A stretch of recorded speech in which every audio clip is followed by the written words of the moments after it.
Sorry for the bit of a late start today. Dealing with the daughter's car. We think we might have hit a massive pothole, but we're not sure. Anyway, thank you for being here. We, of course, know you have many, many choices to make every single morning, and we are always so very, very grateful that you choose to spend some time with us. So thank you, thank you, thank you. Happy Friday, by the way. It is Friday. The days run together. Well, yeah. Boy, that was profound. What I meant was everything seems to kind of mash up together, and we often don't even know what day it is, and yours truly included. Actually, you're right. It's Thursday. See? There you go. You know why I thought it was Friday? Because I just made an appointment for tomorrow for my daughter's car. So it's Thursday. You know, see what I mean? There you go. It is Thursday. Thirsty Thursday. Must-see TV. I know she is. I understand. I'm sorry that Gwen Stefani became red-pilled. Again, thank you guys for being here. Really, really, really appreciate you. Wasn't that hilarious, though? I could not have scripted that any better. It is Thursday, right? It is Thursday, June 5th, 8:04 a.m. Eastern Time. News and weather together. You guys know the drill. We were able to push out our daily restriction yesterday about a half an hour because I didn't mention the specific things that are required. You know what to do like crazy to help us get out to the FYP. You also know that there is a gift goal today, if you would be so kind. We are also marching towards our sub-only event. Always appreciate subscribers. Our next target is 275 subscribers. When Eve does her amazing world-renowned alliterations earlier, you'll learn more details about specials for subscribers. To take advantage of that, you need to be active, either active here or active on FactsStillMatter.site, which is FactsHQ. You can find the link in my bio, or just go to FactsStillMatter.site. By the way, I was over there last night. There's some really, really cool merch. A lot of Pride-related merch. I just ordered some, Pride t-shirts, Pride mugs. There's bags, there's coffee mugs. There's all kind of really cool shit. So if you wouldn't mind, go check it out. You know, if you're attending a rally, whether it be this weekend or coming up or going to a Pride event, we've got some Pride merch that you'd be psyched to wear or to be seen in public. Also, don't forget about joining the Discord. That's where the magic happens, so to speak. Or, yeah, that's where the magic happens. It's a massive community that we've created. What is that? Sorry. We've worked really, really hard to foster, and there's all kinds of touch points for all kinds of causes that we support and communities that we've sort of brought together. So please consider going to join our Discord, follow the steps, and then you won't get in trouble or screamed at by me or any of my mods if you don't follow the rules. I'm just kidding. They're nice. How's it going? Everybody good? What sounds like AM radio? I do today? Sound like AM radio? Oh, the fact that I'm spieling? Oh, does it not sound good? Sounds great in my head. I finally figured out the proper settings on the mic. I think it sounds good, but maybe not. Well, sorry. Sound is not good? Really? Interesting. Hang on a second. Let's try something different. Weird. Weird. Is that better? Does that sound any better, you guys? Or does that sound worse? Does it sound better? Does it sound worse? Some people say it sounds good. Some people say it sounds bad. Sounds great. Okay. All right. We'll leave it at that. Okay. How's it going? Okay. Thank you. Everybody do the thing. Okay. So just a few things before I want to get into today's topic, because I was thinking about this last night. First of all, a lot of people have been asking, somebody had mentioned yesterday that I did not look great. I'm not doing so great, everybody. I got to tell you. I mean, I think we need to be talking about these publicly. My mental health is in the shitter for sure. I do know, though, talking back and forth with some of my mods last night, this show and what we do here is incredibly important to me. It's really important. This is something that I do spend a lot of time doing it, trying to balance, raising kids and, running a small business. And it's been a struggle. When you do what I do, right? I mean, as an independent business owner, and my work is a bit niche, right? oftentimes, especially when things are good, anytime there is, or when companies are looking to save money, it's always marketing, promotions, communications. Those budgets are always the ones that are cut. And because I'm basically I'm an ad hoc communications team and or marketing team, obviously it's tough. So it's been a struggle. I no doubt about it. So that's affected my mental health and affected everything else. So I'm doing my best, but I think it's important that we talk about these kinds of things, especially men. Obviously, we know the stigmatization around men asking for help and or acknowledging the fact that they may need it. So it's been rough. But again, this is really important to me, what we do here. Just, I should say this, because I worked in media for so long, it is such an integral part of my life. And, this is something that I see value in. And I know a lot of people have expressed that they really appreciate what we do here. So I will continue to do it. So thank you guys very, very much. Can I work with? I'd like to work with the Midas Touch Network. If anybody has connections over there, I would love to be connected with those guys. I have a lot of respect for them. And I feel like I've got cred.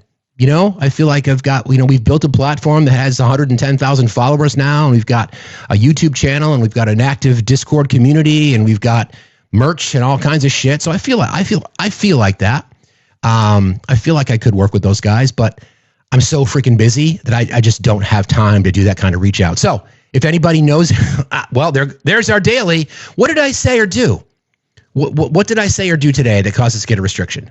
I don't get it. I don't get it. Anyway, if anybody knows anybody over at Midas Touch and they want to put me in contact, I would love to have that conversation with them. Anywho, enough about me. Everybody be sure you're taking care of yourself, because as we say every single day, you cannot pour from the cup if the cup is empty, right? All right. So where to start? So I'm going to get into this a little bit. See no crimes, hear no truth, speak no facts. It goes without saying. I don't think we don't even need a caption to kind of describe that. Based on our conversations we've had this week about how conservatism is the problem, and then yesterday we broke down, the idyllic form of government, and the things that we talked about were they really extreme, right? Protecting the common good, building infrastructure, public health, public safety, promoting education, all those kinds of things. Which then got me thinking, like, why is it so difficult? And I know you guys know, because I tell you this every single day. You are, without question, the smartest chat on TikTok. So, but it is still problematic, right? I know, in particular, we have to figure out a way to do this reach out to young men. There's a line there, right? Because it is all men until it's no man. And I don't buy into the male loneliness epidemic. Let me say this. I think it's self-inflicted and self-imposed in many, many ways. And I don't. The power of the red pill is not going to make it any easier for any of us to kind of help navigate through that. Sorry, but then when we talk about how we reshape our society, we need men. We certainly do. And sadly, it's if we think about Charlie Kirk and his college tour, it's been effective. Again, to be objective, right? It's been extremely effective, not only from spreading of that level of, call it what it is, hate, because all Charlie Kirk is a culture warrior. That's what he does. But it's been effective. We've seen the shift in voting, Hispanic men, black men in general, shifting their votes to Trump. And we have a fight. So we've got to figure out a way. And I'm not saying this is that fine line, right? About how I've said here, I'm not interested in breaking bread with bigots. But, I should say not but. And we have to figure out a way to connect with men. So I think, vulnerability, is a big one. So maybe people like Gen Xers like myself, again, raised on neglect and hose water, people like Rusty, people like Obi, people like, other Gen X men in our group, being willing to be vulnerable about their mental health, for example, I think is a good way to start, right? Because if we can talk about it, because we were told just throw some dirt on it. We were told just, spit in your hand and clean the blood off, right? So if we can start to have those conversations, that might help. I know that there are podcasts out there dedicated to try to talk to men. I know our friend Zach Kimball started a podcast, and Zach, if you're listening, I'd love to be part of that as well. I think that the millennial generation is doing it, and then there's this gap, because I'm a dad of a 23, 21, and 17-year-old, 2 boys and a girl, right? They are the ones that are the future of our society. Let's be real. My kids, thank you for subscribing, Terry. My kids are very well informed politically, extremely well informed. I think you shouldn't be surprised by that, right? Not just politically, but socially. And if that's my legacy, if I get hit by a bus tomorrow, knock wood, that's my legacy, that they are socially aware. My kids are woke. My kids get it. My kids understand why it's incredibly important to be aware of our privilege and to be aware of why, as people who are of privilege, to use it. And I'm incredibly grateful for that. I'm incredibly proud of that. I'm really, really proud of that. Thank you, Swish Raiders. Appreciate you guys. So these are the conversations that we have to have. But I think I want to get into kind of the exercise today as to not only the why they see no crimes, hear no truth, speak no facts, but if there's there's a flash goal, but there's an opportunity to try to fix it. Okay, that's what I want to do. So there's that little hummingbird thing. We need 40 individual of those spinning hummingbird things. You guys know me. The ADHD takes over. The fact that I hit the right button is right. I still think it's funny that I was talking about how the days run together, and I called today Friday. Perfect example of the condition of your boy. So that's what happens when you don't sleep very much. Okay, so let's kind of get into it. I guess before we get too deep into the topic, I think there's some obviously news items that we should discuss. We did get a request. Hold on. User lottery numbers. I don't know what you want. Can you tell the mods in the chat what you'd like to discuss? User lottery numbers. Would really appreciate that. No profile pic. I know it's not Friday Doodle.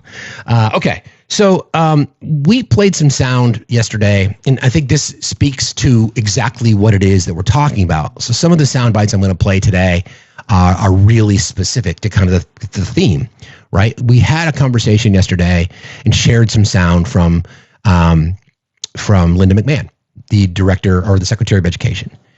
So a fundamental principle as to why, in my opinion, they see no crime, they hear no truth, they speak no facts, is because they've been conditioned to think that education's not important, right? They think that there's waste, fraud, and abuse in the Department of Education. You guys know how I feel about it. Overfund public education. So I want you to hear. So at this time, so we're halfway through the fiscal, right? And money was already appropriated last year.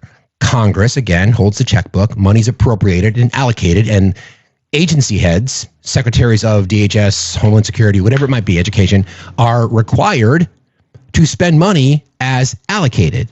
Now, we know Kristi Noem has already blown through her budget and then misused funds.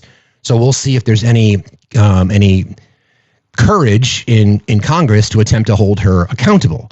Well, now the same thing applies to Linda McMahon. So this is an interesting soundbite, and I want you to hear the way in which she tries to defend it, but it's, here you go. Are you going to allocate all of the funding Congress appropriated for students and schools in Wisconsin and across the country this year? Well, Senator Baldwin, thank you very much for that question. And I understand your concerns. What we have done in putting forward our operating plan, the first operating plan to show where we were making allocations, and then followed up with the second operating plan. This isn't a nuanced question. Exactly. Congress passed a law appropriating this funding. You said in your confirmation hearing that you would spend funding Congress appropriated. If the answer isn't simply yes, based on all of the evidence before us, that leads me to believe that you are planning to withhold funding, right, and shortchange schools, students, and families across America. Well, we're going to continue to look at the allocations, and we'd like to work with you as we continue to evaluate those programs. We passed a continuing resolution that appropriated funding, and you said earlier that you were going to spend it as appropriated as is signed into law.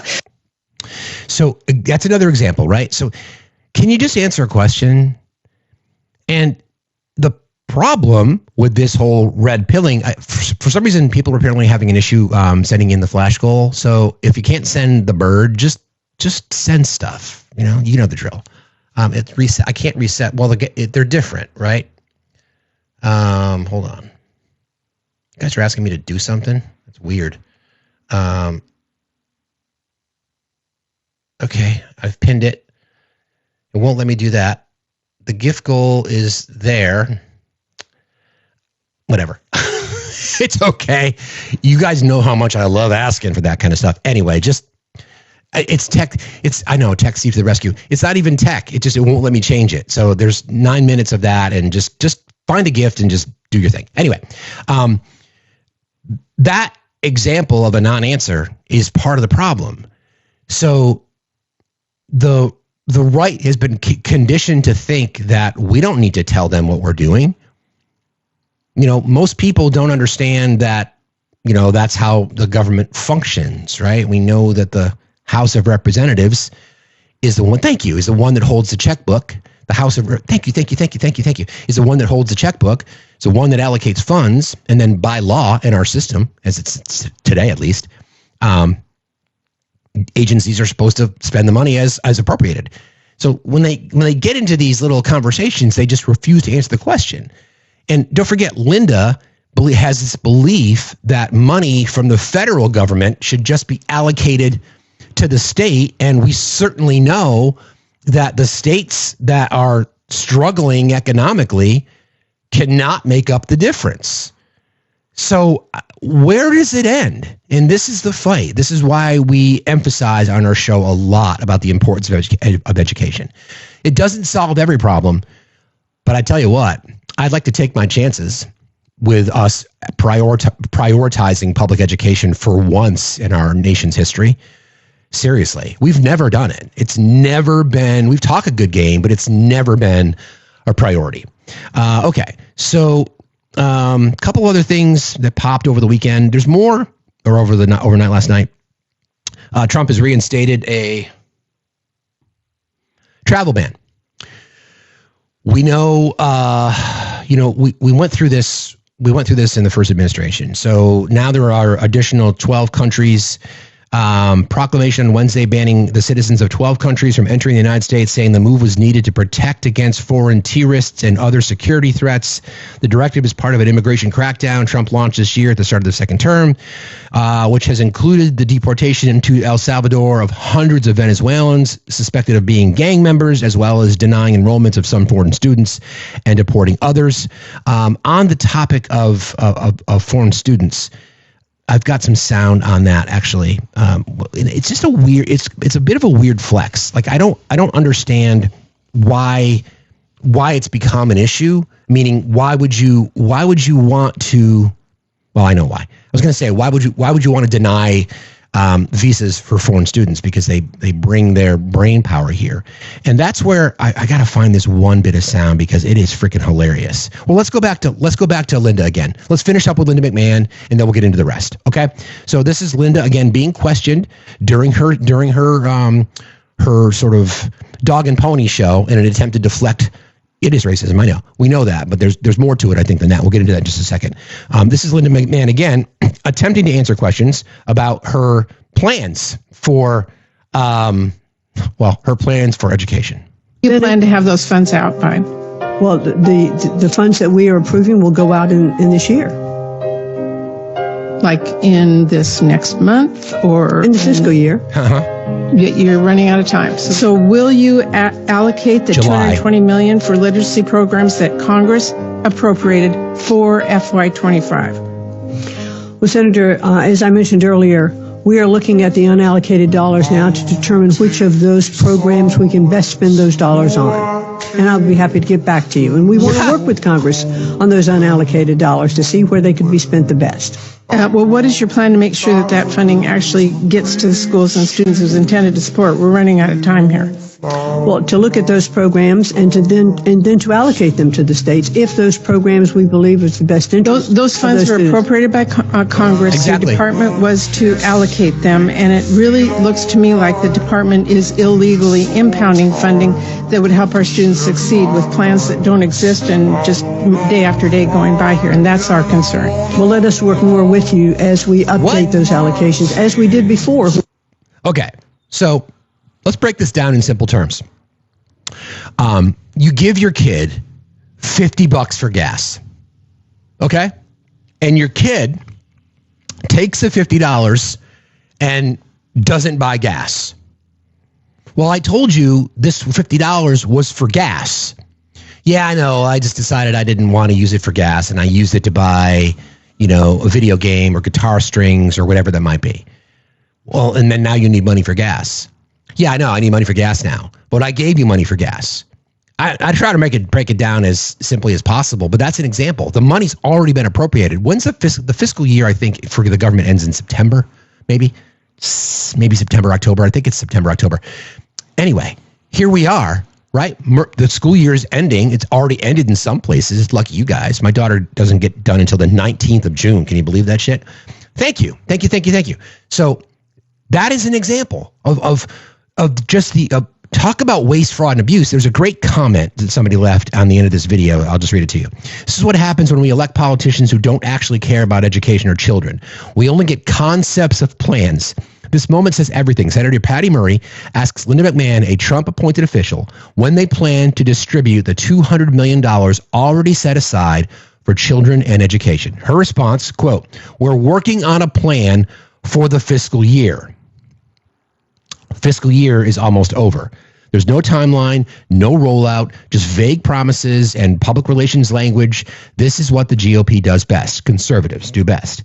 They speak in concepts, not commitments. They talk about values while blocking funding for schools. They talk about freedom while delaying resources for kids. They talk about America first while actively undercutting the very future of this country. Republicans, conservatives love to sound like they care about children until it's time to actually fund education, protect students, or support working families. Where's the urgency for our kids? Where's the accountability for holding back $200 million in promised support? Spoiler, there is none. Because to Republicans, children aren't a priority, they're property. Children are property. Children are talking points. Women are property. Women are talking points. Marginalized communities are talking points. To say that we're going to take care of the poor, that's why when they're still out on this tour about, saying that that the big, bold, beautiful pile of fucking shit is going to reduce the federal deficit, it's not, to call it a lie is just like, what's above a lie? Like, it's an abomination, according to Elon Musk. And there's still repercussions that the Congress is sort of feeling based on what he said. But yeah, it's delayed. You're right, Tootle. It's delay, deny, depose. It's unacceptable, right? Again, like we discussed yesterday in our exercise that, thank you guys for letting me take you through that, by the way, about what I think is an idyllic form of government. We've got to stop allowing the conservatives to use their various bully pulpits to just continue to lie to Americans, and then have the people that see no crimes, hear no truth, and speak no facts say, well, everybody does it. No, that's just not true. It is just not true. Holding our elected officials accountable is our job. That is our job as a citizen. It's our job to make sure that when Linda McMahon, the Secretary of Education, is not following the rules, which are set out in our Constitution, that money appropriated must be spent. Where is the anger? See, this is when, if you put all the pieces together, right? Because the right and conservatives in general has been telling you for years, they like to use the argument that prior to 1979, when Jimmy Carter was part and influential in starting the Department of Education, right? He used to say, well, that famous clip that Mark Wayne Mullen played You guys have heard it. Let me see if I can find that.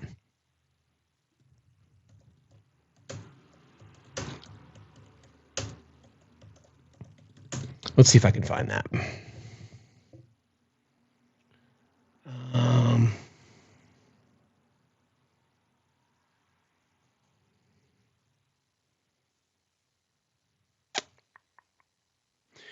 Basically, he asked her, where were we ranked?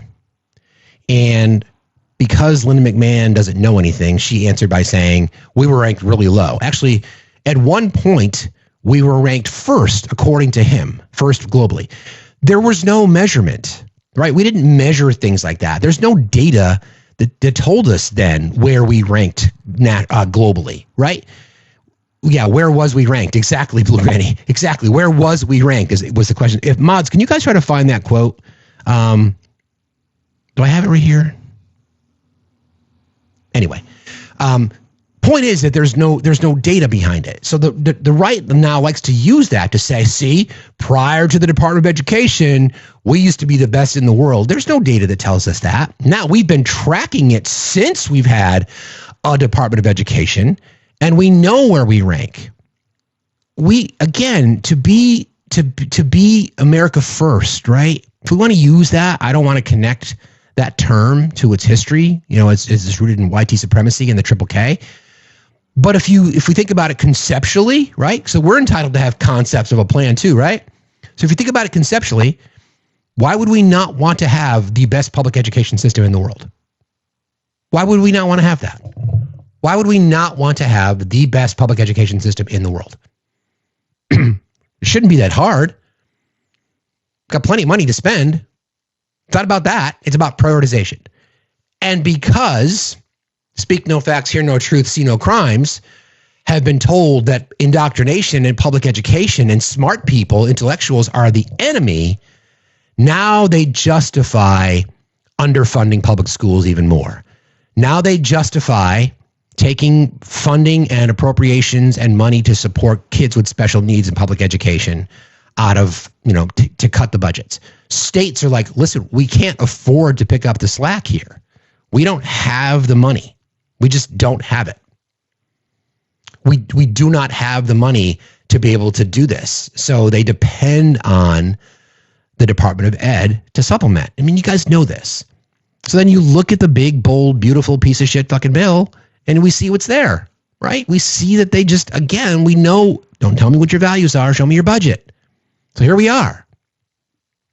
I need you guys to get active on the goal, please. Just got another restriction. So our lives under threat.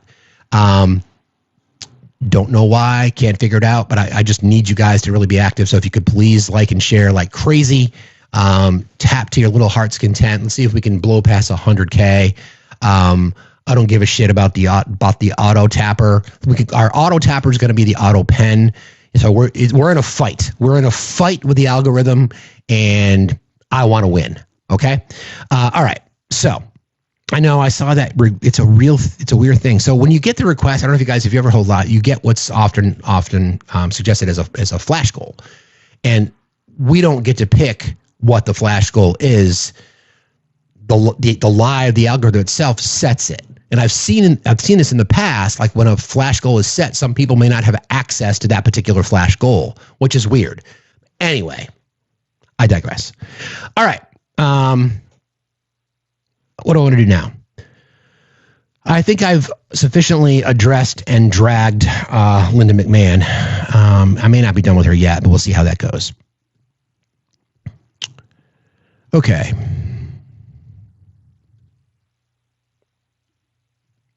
We're talking about priorities, right? I've got some sound that I'm going to play from Anthony Scaramucci today, actually, which I think is interesting because he's got an interesting perspective now. He goes on a podcast with Caddy K from the BBC, who I love Caddy. He's got an interesting perspective on things. So I'm going to play some of his sound. I think before we go too far down that road, though, before I get into the specifics of how I want to potentially address this kind of stuff, this speaks to what we were just discussing. about why would you want to deny access to some of the brightest minds from around the world to be educated in some of the world's best universities, right? So let's play some sound here. This is the question that was asked of the president on that particular topic. I do not want the best and brightest from around the world to come to Harvard. I do, but a lot of the people need remedial math. Did you see that? Where the students can't add 2 and 2 What? And they go to Harvard. They want remedial math, and they're going to teach remedial math at Harvard. Now, wait a minute.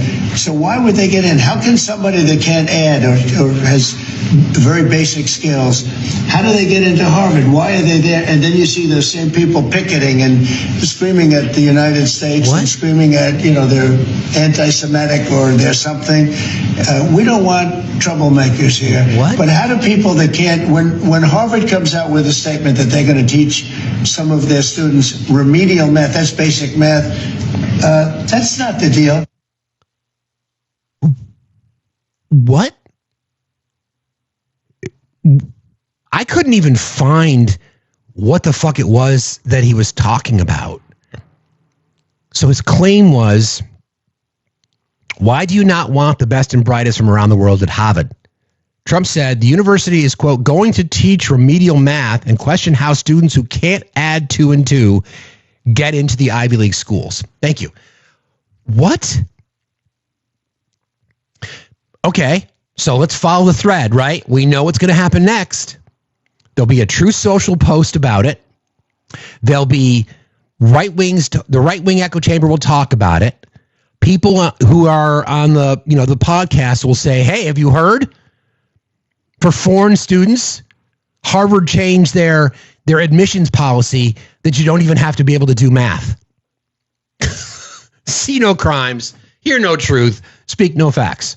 And people will fucking believe it.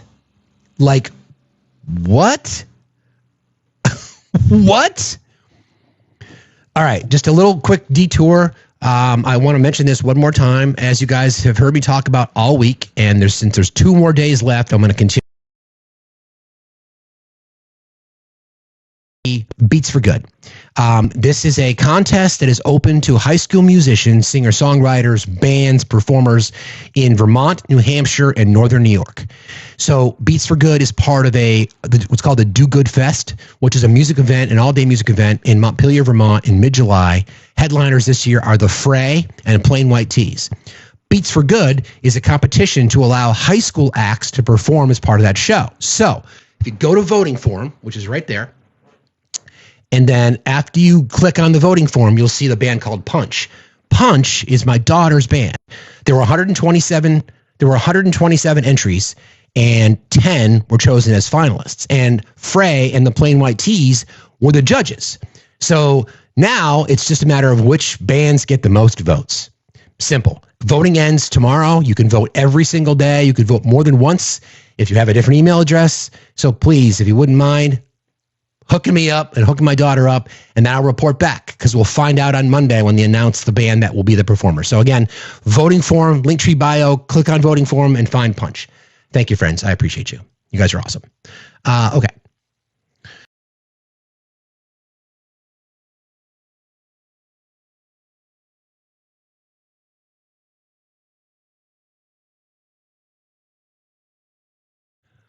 Hang on one second.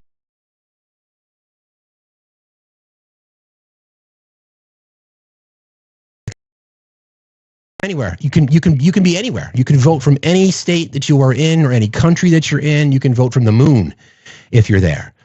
So just please vote. Thank you guys very, very much. All right. So again, what is the issue? So I don't know if it's just, if we can think back to, sorry, I'm all over the place today. If we can think back to the rise of Donald Trump into the New York, real estate scene, he was desperate to be included in that circle. There's reporting on that through various stories. If you watch the movie The Apprentice, you can sort of see there how he wanted to be at the table, so to speak. It's addressed in the American Compromise, which is why Russia identified him, so they can stroke his ego and they can give him introductions. They'll basically be able to get whatever they want, Agent Krasnov. So that, I think, is part of why he has this sort of, because he was never really accepted. He had to buy his way in. He's been mocked routinely for most of his adult life. He was mocked as a kid as well, but he's been mocked. So he's always had this issue with the elites, even though he wants to, in his mind, the elites, the intellectual elites. In his mind, he wants to include himself in that group, but he's just not. So there's always been this, he's had this chip on his shoulder. Thank you for voting, guys. He's had this chip on his shoulder that he's almost better than they are. So if you just follow his rhetoric for the past 10 plus years, it's always been going after the elites in whatever category, even though he technically is one because of his wealth, aka whatever the fuck that is. Part of the assault on higher education, I think, is included in these conversations, right? So maybe that's why now Columbia is on the radar, which is part of the reason you want to eliminate access to federal guaranteed federal loans so kids can go to college. That's part of the strategy, in my opinion. Which again, see no crimes, hear no truth, speak no facts. There is no justification for denying admissions to public universities and private universities in the U.S. from some of the best and brightest minds around the world. There is none. I mean, Elon Musk wouldn't be here if it wasn't for him having the ability to go to school here, right? Even though he dropped out. So I'm not going to say I don't understand it because I don't understand half the shit that comes out of his mouth, but this one is just weird to me. Like, why would you want to do that? Okay, so I was talking about, this is from Fair and Balanced. I'll get to Scaramucci in a second. So, Fair and Balanced, the podcaster, they're talking about, as we discussed yesterday, about leadership within the Democratic Party and how people are looking for leaders. And we can point to some names, right? We can recognize certain individuals. I think if you were asked, we're in a subwave, guys. We need 3 subscriptions, please, if you don't mind. That stuff that helps the algorithm. If you ask most people, who would you consider the leader of the Democratic Party? I think most people would probably say Barack Obama. You might hear names like that. You might hear names like Pete Buttigieg. You might hear names like Josh Shapiro. You might even hear names like Cory Booker and Hakeem Jeffries. So I'm going to play what Fair and Balanced had to say about this because I think this is really interesting. I mean, you're not going to be surprised by the results, but I think this is great. Democratic Party is still looking for somebody to be their leader. They need not look any further because according to the public, the Democratic Party has found a leader, and she has now emerged as the most popular sitting lawmaker in the United States. And that person, of course, is Democratic Representative Alexandria Ocasio-Cortez. According to a new poll released on Friday from Atlas Insights, Ocasio-Cortez is the 3rd most popular politician in the United States. Now, why did I say she's the most popular and then say she's the 3rd popular? Well, it's very simple, really, because the 2 people that are more popular than her are both retired and have been out of politics for over 8 years. The most popular, of course, is Barack Obama, who, again, is retired from politics. Michelle Obama comes in at number 2. Yep. And, of course, she is not running for office, does not hold any office, so she is not actually even a politician. Ocasio-Cortez comes in number 3, and due to the fact that she is the only sitting politician out of the top 3, the only one that's not retired, she is, in fact, the most popular politician in the United States. Active duty. Not a surprise, right? Yeah, I mean, I think Jasmine Crockett too. I mean, AOC's been in the public sphere for much longer than Jasmine Crockett. Jasmine Crockett's, I think, on that same trajectory, no doubt. It's just the question, though. Like, we talked about this about a week and a half ago about, who do you have for 2028? I love AOC. I think she's a voice. I think she's a voice that we need to have. I just don't know if she can get elected. I really don't know. I really just don't know if she can get elected. If she were the candidate, we need one more sub, guys, for, in 7 minutes. One more new subscriber to complete the subwave, please. I just don't know if she can get elected. It just may need to be another white guy. I hate to say it, but I just don't know if she can get elected. And that's sad, right? That's sad because if she is the most popular lawmaker, right? Remember, government of the people, by the people, for the people. Can she get elected? Right? Can she? I know women can run. I get it, Michelle, but I just don't know if she can get elected. Because as we know, conservatives are the fucking problem. And there are conservative men on the left who could never see themselves voting for a woman. Right? Which, again, this is the push. So to change that narrative, we've got to get more than, thank you guys for completing the subway. Appreciate you. So part of the conversation that we have to continue to have is how do we drive more voter turnout? Because if enough people show up, then that changes the conversation. But if we just look at the last two elections, and if we say to ourselves, okay, 150 million people voted, roughly speaking, right?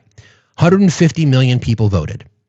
And there wasn't enough of them. And we can talk about some election conspiracies, or we can talk about some, but let's just try to keep this at the highest level right now, right?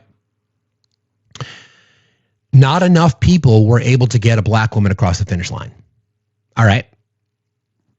AOC is despised by the right, despised by them. They despise her. So that means that we need to get extremely, thank you subscribers, appreciate you guys very much. That means we need to get extreme turnout on the left. No more fucking lazy ass entitled leftists. No more arrogance. No more pearl clutching. Get over your shit.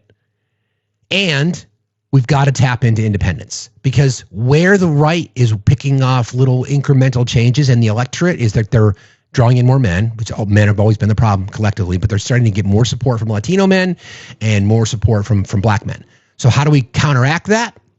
We've got to get more women to the polls, and we've got to get more registered Democrats and independents to understand that if you want progressive politics, you need to have a progressive champion at the head of the ticket. So it's do I think she would be an incredible president? I absolutely do. No doubt about it. I'm trying to be a realist here. That's why I keep throwing out the name Mark Cuban. I know you guys probably hate that, but I throw that name out there because I think Mark Cuban could actually get elected, because I think he checks so many boxes, right? Yes, he's a billionaire. I despise billionaires, but he's a self-made billionaire. He's a guy who developed products. He's the guy that created his wealth. Right? He's a guy that is railed against tax policy. He believes people that are in his income bracket should be paying more. He's talked about capital gains changes. He's also a guy that funded an affordable pharmaceutical program that's doing great things. Right? That's something that you could possibly see. Right? He's likable. He seems to be able to draw in people because he's got the fanboy because of his involvement with the Dallas Mavericks. He gets aggressive on the sidelines, which might appeal to the manosphere a little bit. I'm not saying that would be my first choice. I just want to win elections, right? I want to win elections. I know, you're right. A billionaire may not bring out progressives. I get that. But Mark Cuban and AOC on a ticket? Now you're talking, right? Now you're talking. Now you're saying, okay, let's look at this a little bit. Yeah, he pays his employees a living wage, right? Right? Mark Cuban and AOC on a ticket? I don't know. Andy Bashir? Maybe. Andy Bashir I like Andy Bashir, but he's just not very, how do I put it? He's plain spoken, right? I would not call him a really great orator or a really great communicator. He's very plain spoken, which is fine, which is totally fine. But we got to energize the base. Can Andy Bashir energize the base? Can Andy Bashir draw people from not only from, remember the model we talked about yesterday about how Kamala Harris was the most qualified person to ever run for the presidency? No doubt about it. The excitement that she got at her rallies and around voter registration just did not turn into votes, right? It just didn't turn into votes. So how do we excite the base? How do we emulate what the right did with Trump? You've got to give them credit. Let's be objective, right? Give them credit. His voters are fucking loyal. They register and they vote. Democrats, generally speaking, tend to register more voters but that does not translate to votes. Okay? So there is reporting. I want to share this story because I think it's exciting. If I can find it. Hold on a second. Then I've got a story. Then I got a story you guys are not going to believe. There was a special election. I'm going to find it here.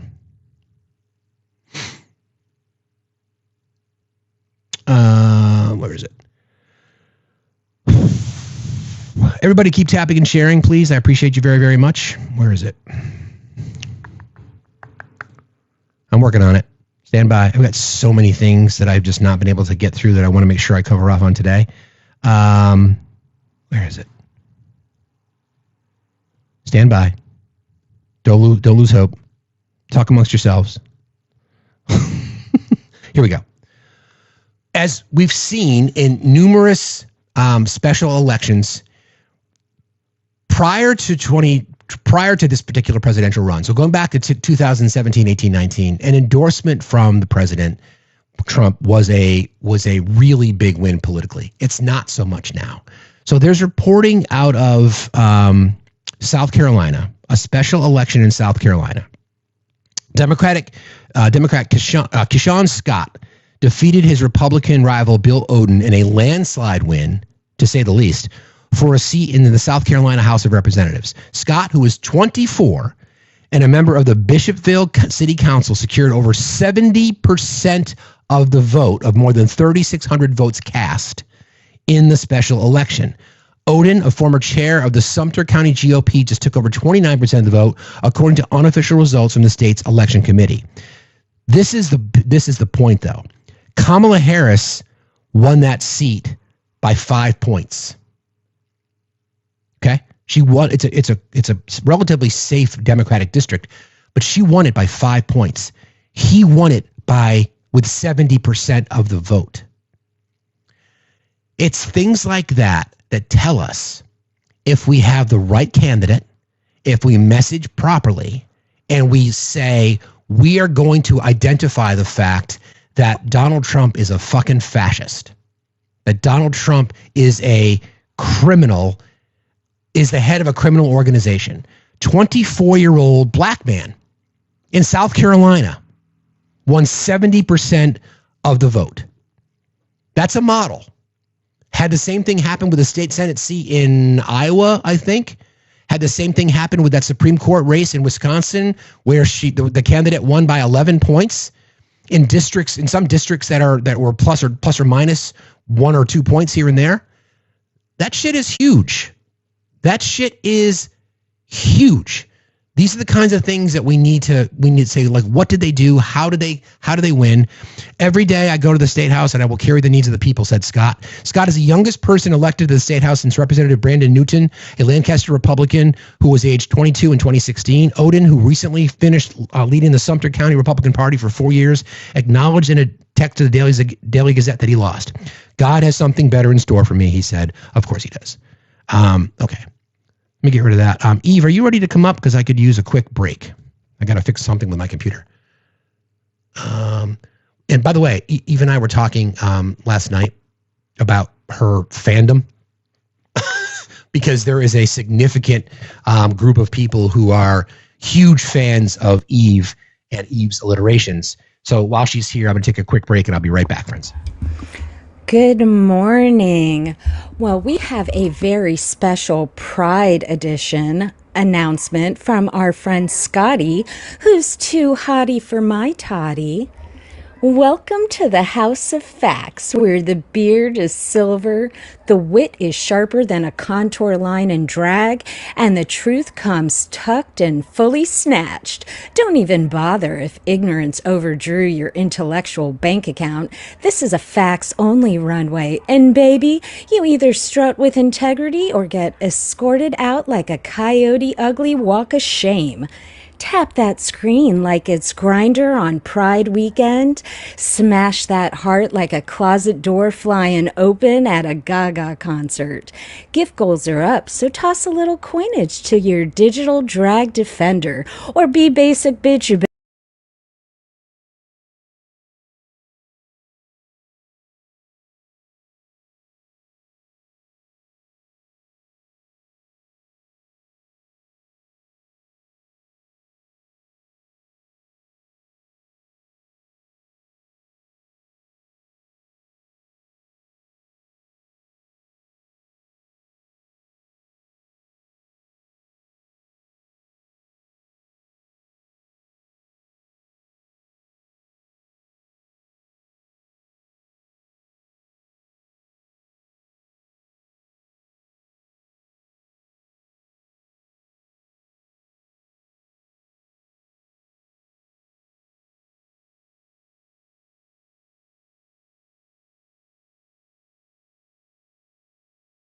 hydrated. So unless you're here to learn, love, and live out loud, take your bootleg opinions, wrap them in rainbow tulle, and yeet them straight to the back of a Hobby Lobby clearance bin where they belong.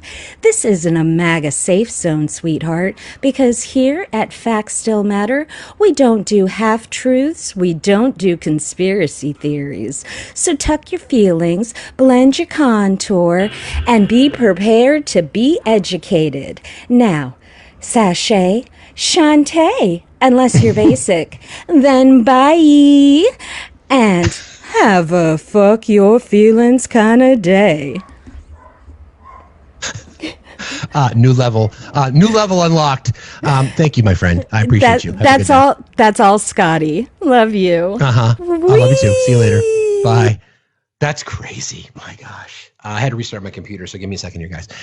Anyway, thank you to, as I say every single day, right? People who do what we do here every single day, people who are live streamers, people who are content creators. We could not do what we do without our mod teams. And let's use Eve as the face and voice of mods everywhere. Hearts in the chat for all mods everywhere. So thank you, Scotty. Thank you, Eve. Thank you to the entire mod team. All right, had to restart my computer here, so let me do that. Hold on a second. All kinds of tech shit going on today. I'm trying not to lose my mind. All right. Oh, shit, did I lose everything? Yeah, I lost all my bookmarks. Oh, well, that happens. I don't care. Hold on. Give me a second. Stand by. All right, we're back.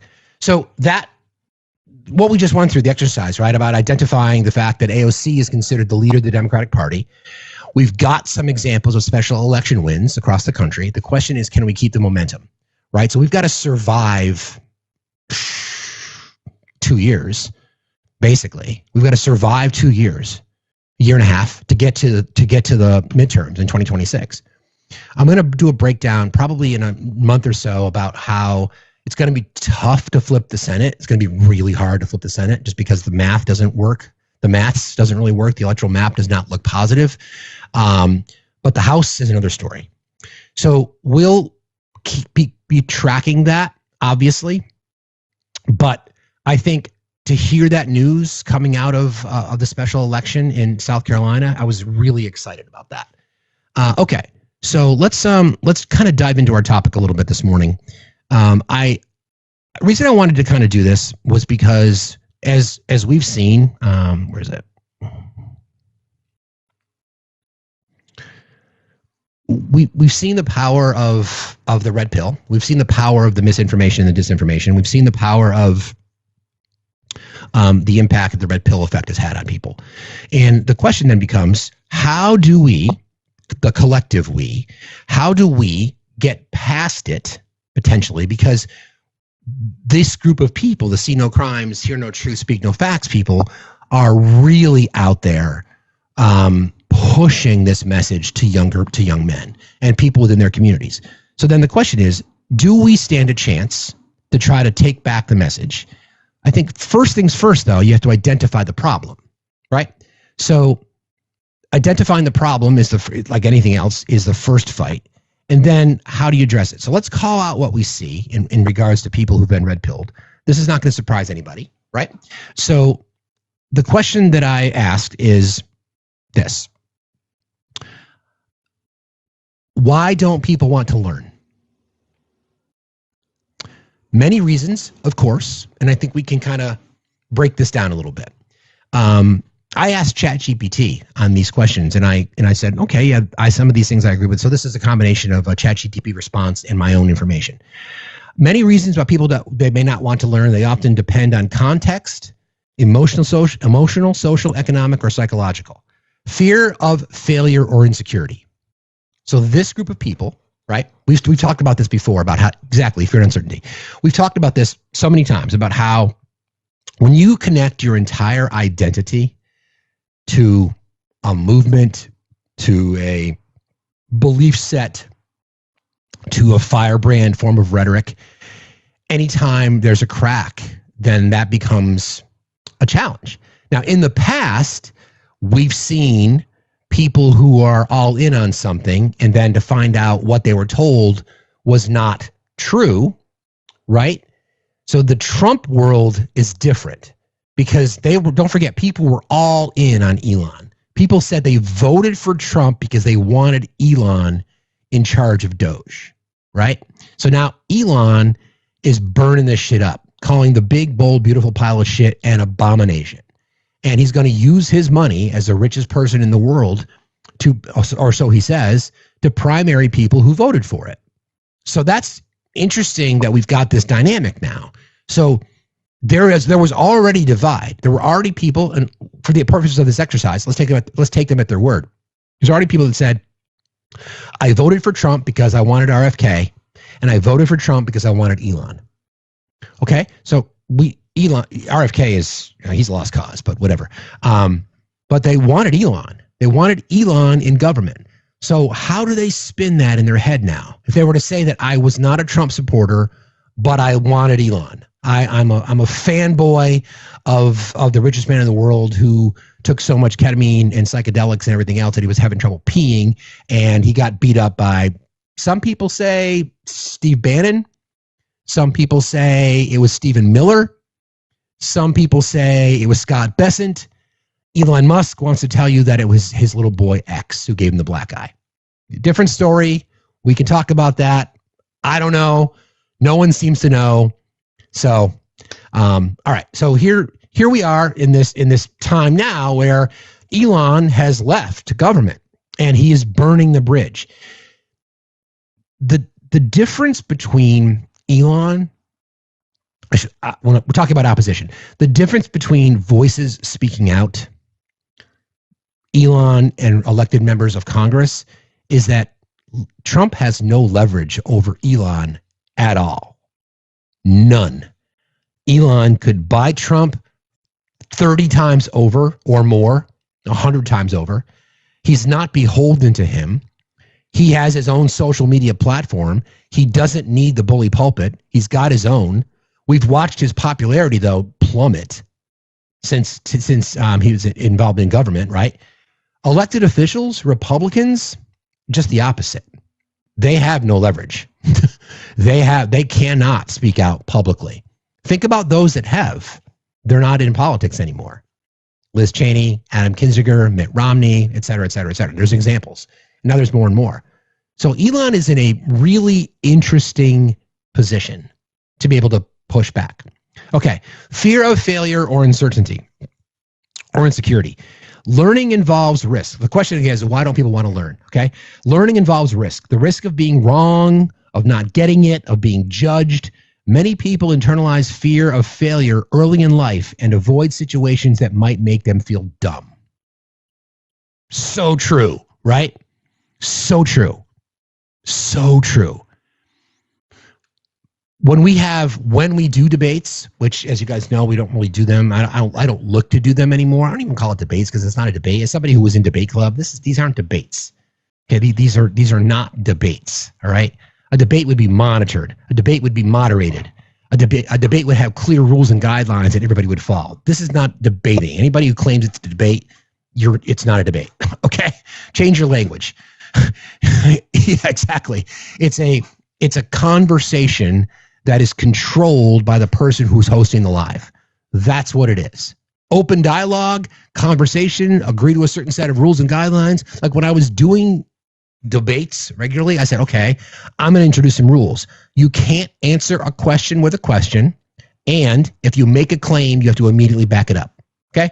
Anyway, when we have these conversations with people and they accuse us of either muting them or calling them out, instead of realizing that they're the ones that are just woefully wrong about everything, because if they were to accept that, they would be considered demeaned and belittled. Now, there's a counter to that, right? In an attempt to reach people, do we need to be a bit more open-minded? I say no, to be honest. I'm not going to, Karl Popper effect, I have lost my tolerance for the intolerant, right? Now, that's not to say that people who have genuine, sincere intentions.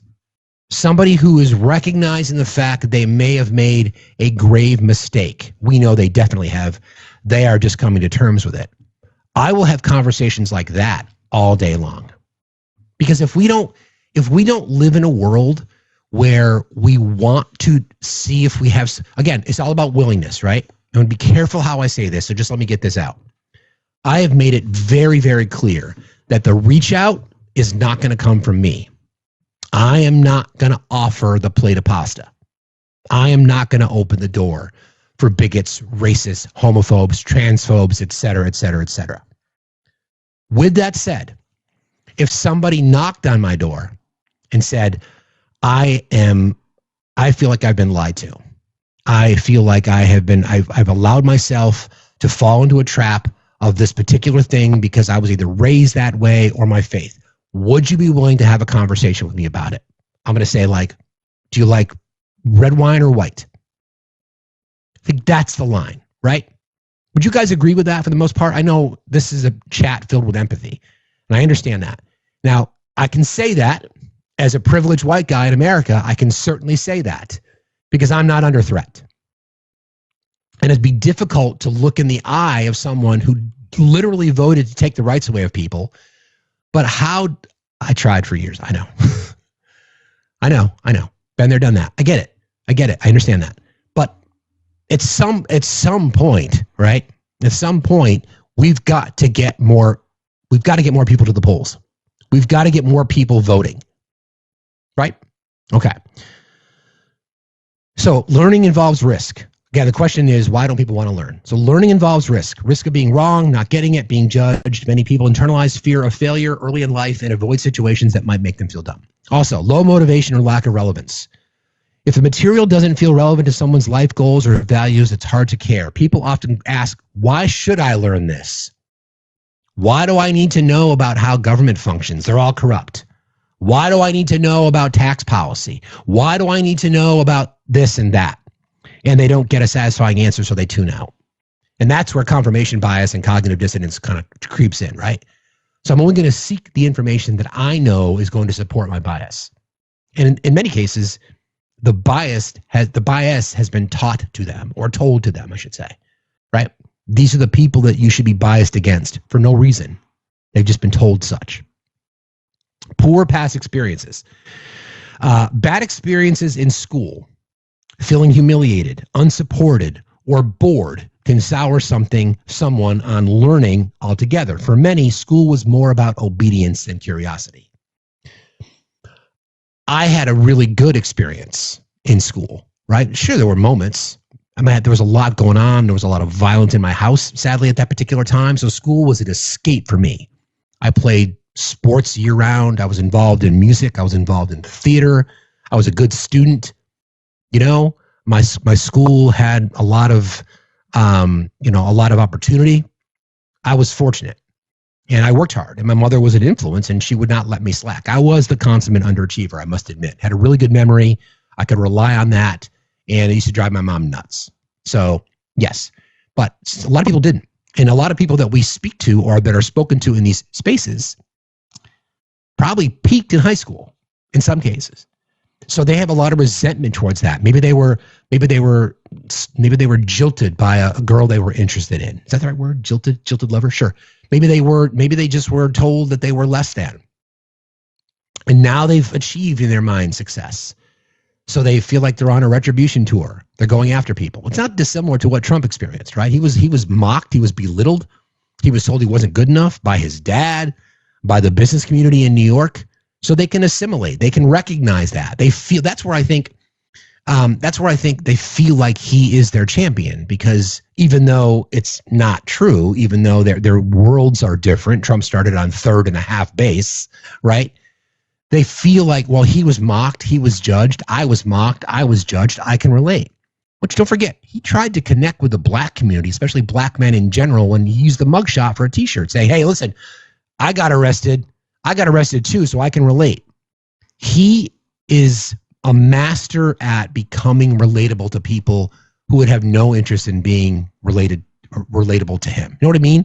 Like, it's this That's the political science and the PSYOP study that's going to be done for years. So I think that's part of it, right? Bad experiences in school. Feeling humiliated, unsupported, or bored can sour someone on learning altogether. For many, school was more about obedience than it was about curiosity. And opportunists. Exactly, Jaya. Right. A cognitive overload or mental fatigue. It's a big one. In a world with constant information and stress, some people are simply overwhelmed. Learning something new requires mental energy that they may not have. Yeah, I need to be. Oop, what happened? Hello? Weird. Can you guys hear me?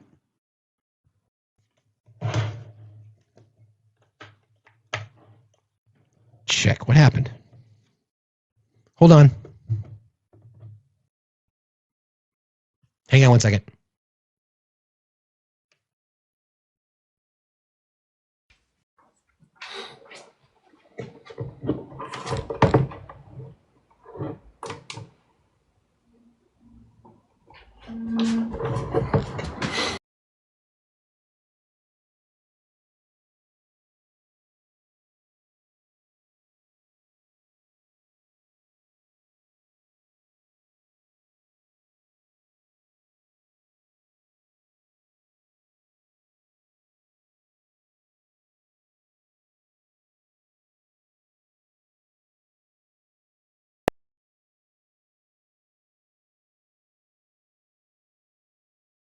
I lost the mic. I don't know what happened. But if you guys can hear me, then that's okay. I don't know what happened there. That's weird. Hold on.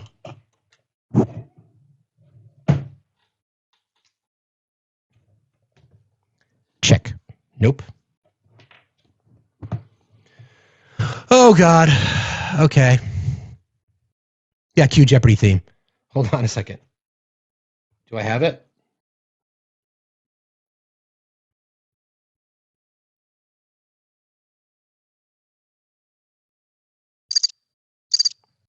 I don't know what happened.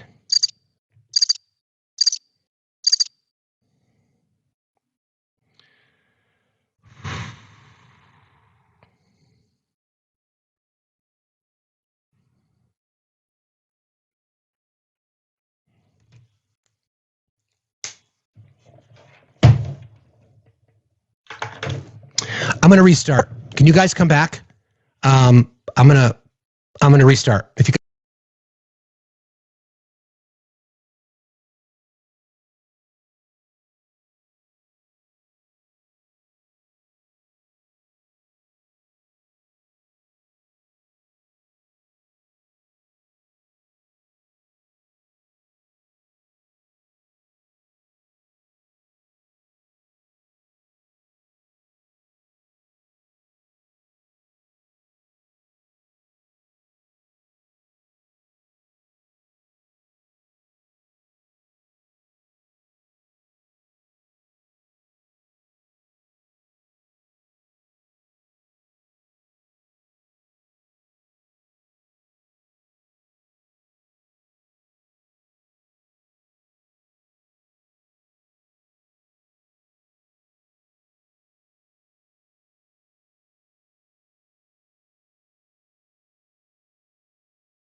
That was really weird.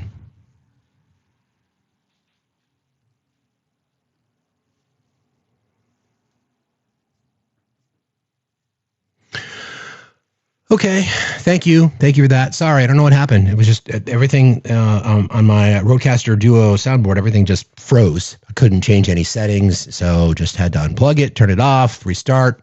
That seemed to work. All right, you guys know the drill. Please, if you wouldn't mind helping us get back out there. The work that we all did has to be did again. so thank you. I appreciate it. All right.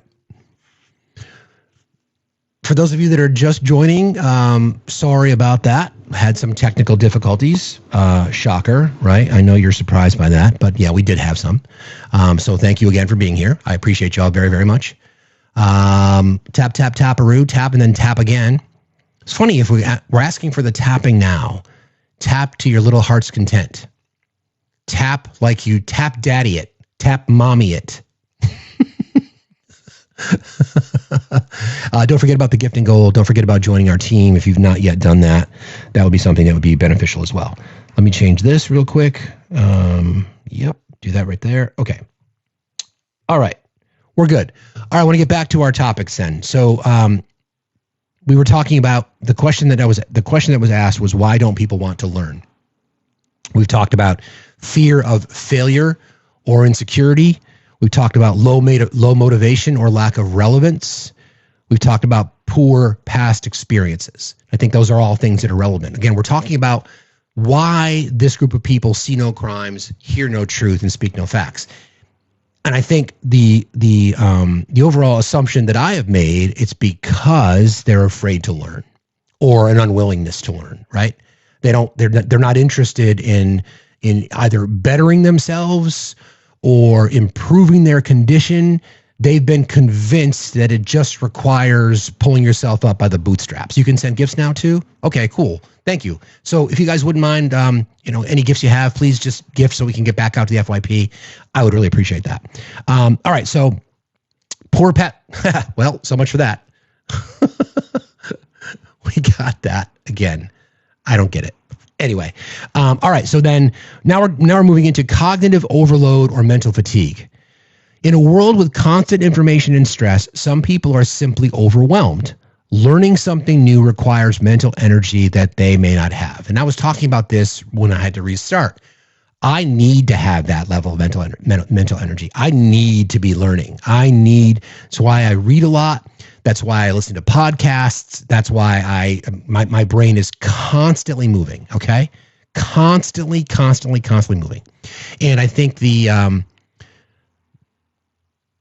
divide, maybe, again, this points to education, right? This whole thing comes back to education. Now, that's not me attending classes. That's me attending, school of facts. Like I want to learn on my own. I want to be able to have more conversations with people. I want to be more well-informed about things, not just because we do our show. Now, here's a question for myself. Would I do as much research into things if I didn't do this every day? Probably not, if I'm being objective. I just probably would do it in a different way, right? I would do it in a different way. My mental health I need to be doing things. I cannot sit idle. That's why I work all hours of the night. That's why when I'm doing business development for my business, I'm doing it at midnight if I wake up, if I have an idea. Because what I do is I can do it. I used to have clients overseas. So I'm not subjected to just the American 9-to-5 work schedule. I work all hours of the day, all hours of the night. But I need to be doing it. So some people might feel overwhelmed by it, right?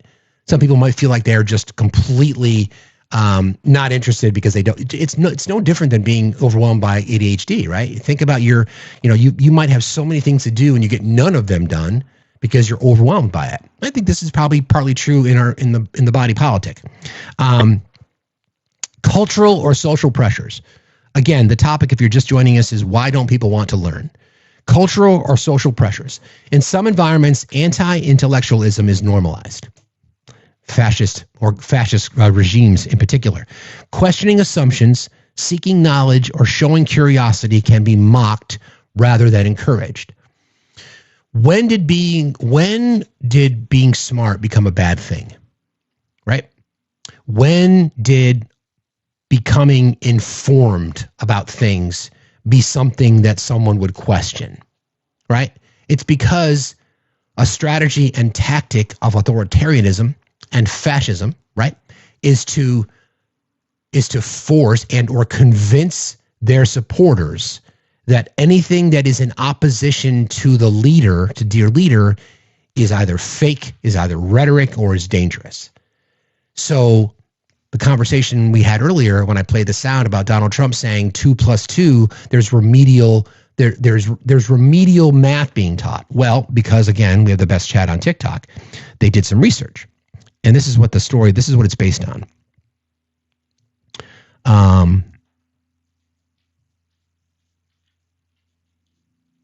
Hold on.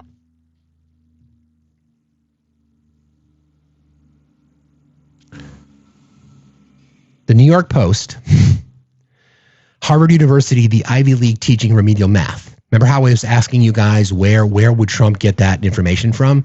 Well, Harvard might be America's most elite university, but now it's offering remedial math classes. The school's math department is providing a new scaled-back math class for freshmen who are apparently arriving on campus lacking, quote, foundational skills in high school math basics like geometry and algebra. Harvard is quick to blame these math gaps on pandemic learning losses, but in truth, administrators brought this mess on themselves by scrapping standardized testing requirements during the pandemic, all in the name of equality. So these are the introductory courses that are offered by Harvard, and you tell me if any of these sound like they're remedial. Mathematics of Biological System, a calculus-based approach. Introduction to Functions and Calculus. An in-depth introduction to functions and calculus. MB3. Introduction to Functions and Calculus. Quantitative Analysis for Economics and the Social Sciences. Introduction to Calculus. Introduction to Calculus 2. Integration, Series, and Differential Equations. Multivariable Calculus for Social Sciences.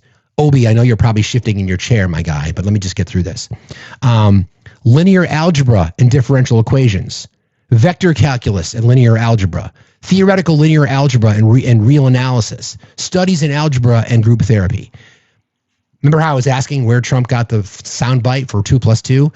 It's not what they're teaching. Okay, what they're recognizing is that there was a gap in geometry and algebra, so they're offering classes to reinvigorate someone who might need to learn geometry and algebra. It's not 2 + 2. That's an example of what we're just discussing, right? That's an example. Where is it? That's an example of people buying into the narrative that these institutions of higher learning are not that. Why should we be spending taxpayer dollars, blah, blah, blah. You know the drill. Okay. Where is the rest? All right. Do I have it? Did I just close that? I don't think so. Okay.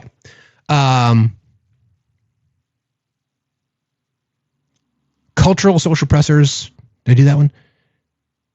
Yes, cultural or social pressures. In some environments, anti-intellectualism is normalized. Questioning assumptions, seeking knowledge, or showing curiosity can be mocked rather than encouraged. Like we've been telling you, right? You question the truth because there is. I'm trying to shift things a little bit and just try to force everyone to think about this objectively. Like, why would someone who has the information right in front of them, why would they not try to accept that as the truth, right? So to be objective. So it's not about my truth. It's about the truth. It's not about winning the argument. It's making sure that the people that we're speaking with leave the argument with the truth. The truth is Harvard is not teaching remedial math classes. No matter what the New York Post or Fox News or Trump says. That's the truth. It's not open for opinion. It's not open for interpretation. It is the truth, right? So that's part of this social pressure because they're now being pulled in a variety of different directions because the person that they trust the most, who is Donald Trump, has told them that Harvard is offering remedial math classes because people that are applying can't add 2 + 2. It just seems so stupid to even have to have that conversation, but that's kind of where we sit. All right, distraction and instant gratification. This is a big one. Social media and digital entertainment provide fast, easy rewards, immediate gratification in your device, whatever it might be, whether it be your kinks, whether it be your obsessions with games, whatever it might be, it is right in your hand. You have it at your fingertips immediately. Social media, digital entertainment provide fast, easy rewards. Learning is slow and often frustrating by comparison. It doesn't compete well in a world trained on dopamine hits. It is so true. Ask yourself this question, honestly. If you guys are scrolling, whether it be doom scrolling or if you're scrolling YouTube or TikTok or Instagram, and you see a video that is 4 minutes long, do you watch it? Ask yourself this question. I want to ask the chat. I'm going to ask you guys. Will you sit and watch a 4-minute video? Be honest. Be honest with yourself and be objective. Will you sit there and watch a 4-minute video? Even if it's something that you're interested in, will you watch it? I'm curious as to what the chat says. Yes, sometimes, absolutely. Depends. Not usually. Some, yes, definitely, yes. Okay. I do too. If it's interesting to me, I do too. For the most part. Like sometimes I'm like, okay, this isn't what I thought it was, and then I'll move on, right? So that's kind of what we see now. So that's like the 140 characters for Twitter when Twitter first came out. Like it's sound bites, right? We don't want to consume, which is why people don't read as much. Yeah, I know I'm a Gen Xer too. I get it. Yeah, that's why people don't read as much because they feel like they need the summarized version, right? They need the Cliff Notes version, right? They need the AI summary. That's dangerous because then we seek out that confirmation bias, which again, this is part of why people don't want to learn. Economic stress. People struggling to survive don't have the luxury to learn for its own sake. When your focus is on paying rent or feeding your family, learning can feel like a luxury. I totally agree with that. I absolutely totally agree with that. People just don't have the time, right? Or is it more that we have this perception that we don't have the time? I don't know. I'd be curious people's thoughts on that. Like, do you have? Here's a question again, because you guys are the smartest chat on TikTok, and I like the way your brains think. Do you commit time to better yourself? All right. Do you have the time to commit to bettering yourself in whatever it is? I have the time. I'm exhausted. It doesn't matter. We invest in what we can. Absolutely. No and no. Okay. Yes and yes. Yes, I make the time. You wish. So we're getting a lot, right? We're getting a lot. I have to force myself to take time for myself, and I don't do it enough. And I do not do it enough. Although this what we do here. This is for me. This is for me, and this is for us as the community. But do we take enough time? Do we really do those kinds of things? I've talked about how I'm into grounding. So when I take the dog for a walk, I always take my shoes off. I don't care what the conditions are. If it's raining, even if it's snowing, I take my shoes off and put my feet in the soil. It may sound weird. It may sound very hippie oriented, but I've been doing it for a very, very long time. And it's one of those things. It's in that moment that it's just about me. And it gives me a chance to kind of center myself, right? People talk about meditation, and people are like, well, I can't meditate because I can't clear my mind. Unless you're a fucking monk, you can't clear your mind. That's not what meditation is. Meditation is just being in the moment, right? So taking some time for you, no matter what you're doing. For people who ride motorcycles or people who snowboard, like me, those are meditative moments for me because I'm not thinking about a damn thing other than how awesome this road that I'm on or how awesome this trail is that I'm barreling down, right? That's coloring. Some people color, some people do Mancala, whatever that, they're called Mancala, right? Some people do that. Those are things that are really, really important.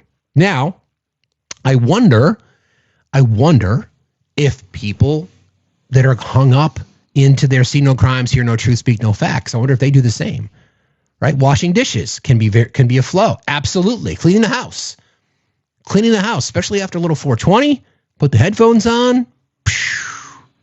Absolutely. Little things like that. People struggling to survive don't have the luxury to learn. That is so very true. So very, very true, right? And then lack of confidence. Some people genuinely believe that they're not smart enough or just not a learner, that belief becomes a self-fulfilling prophecy. Or I should say that belief becomes a self-fulfilling prophecy. Some people don't think that they deserve to be smart or they deserve to be well-informed. Instead, they feel like their contribution to society is their blue-collar job or whatever it might be. It's kind of sad. That one sort of makes me sad. I was thinking about that. I'm thinking, do people have confidence? No, they lack confidence. I'm like, yes, because they feel like they're not worthy of learning. They're not worthy of being smart. So if I'm not worthy of it, why should I then allow my taxpayer dollars to go to help other people be smart? Oh, then that's just going to then they're just going to diminish me even more. And listen, there is a lot of condescension that comes from people who feel like they can flex on their education. And that's something that I think people should look at, right? Look internally with.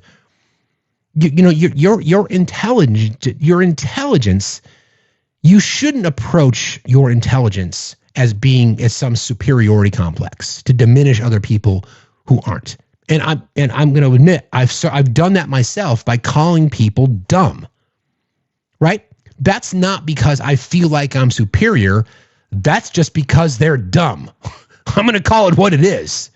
If you are unwilling, intentionally and willfully ignorant, the information is available. You're choosing not to look for it. That's on you.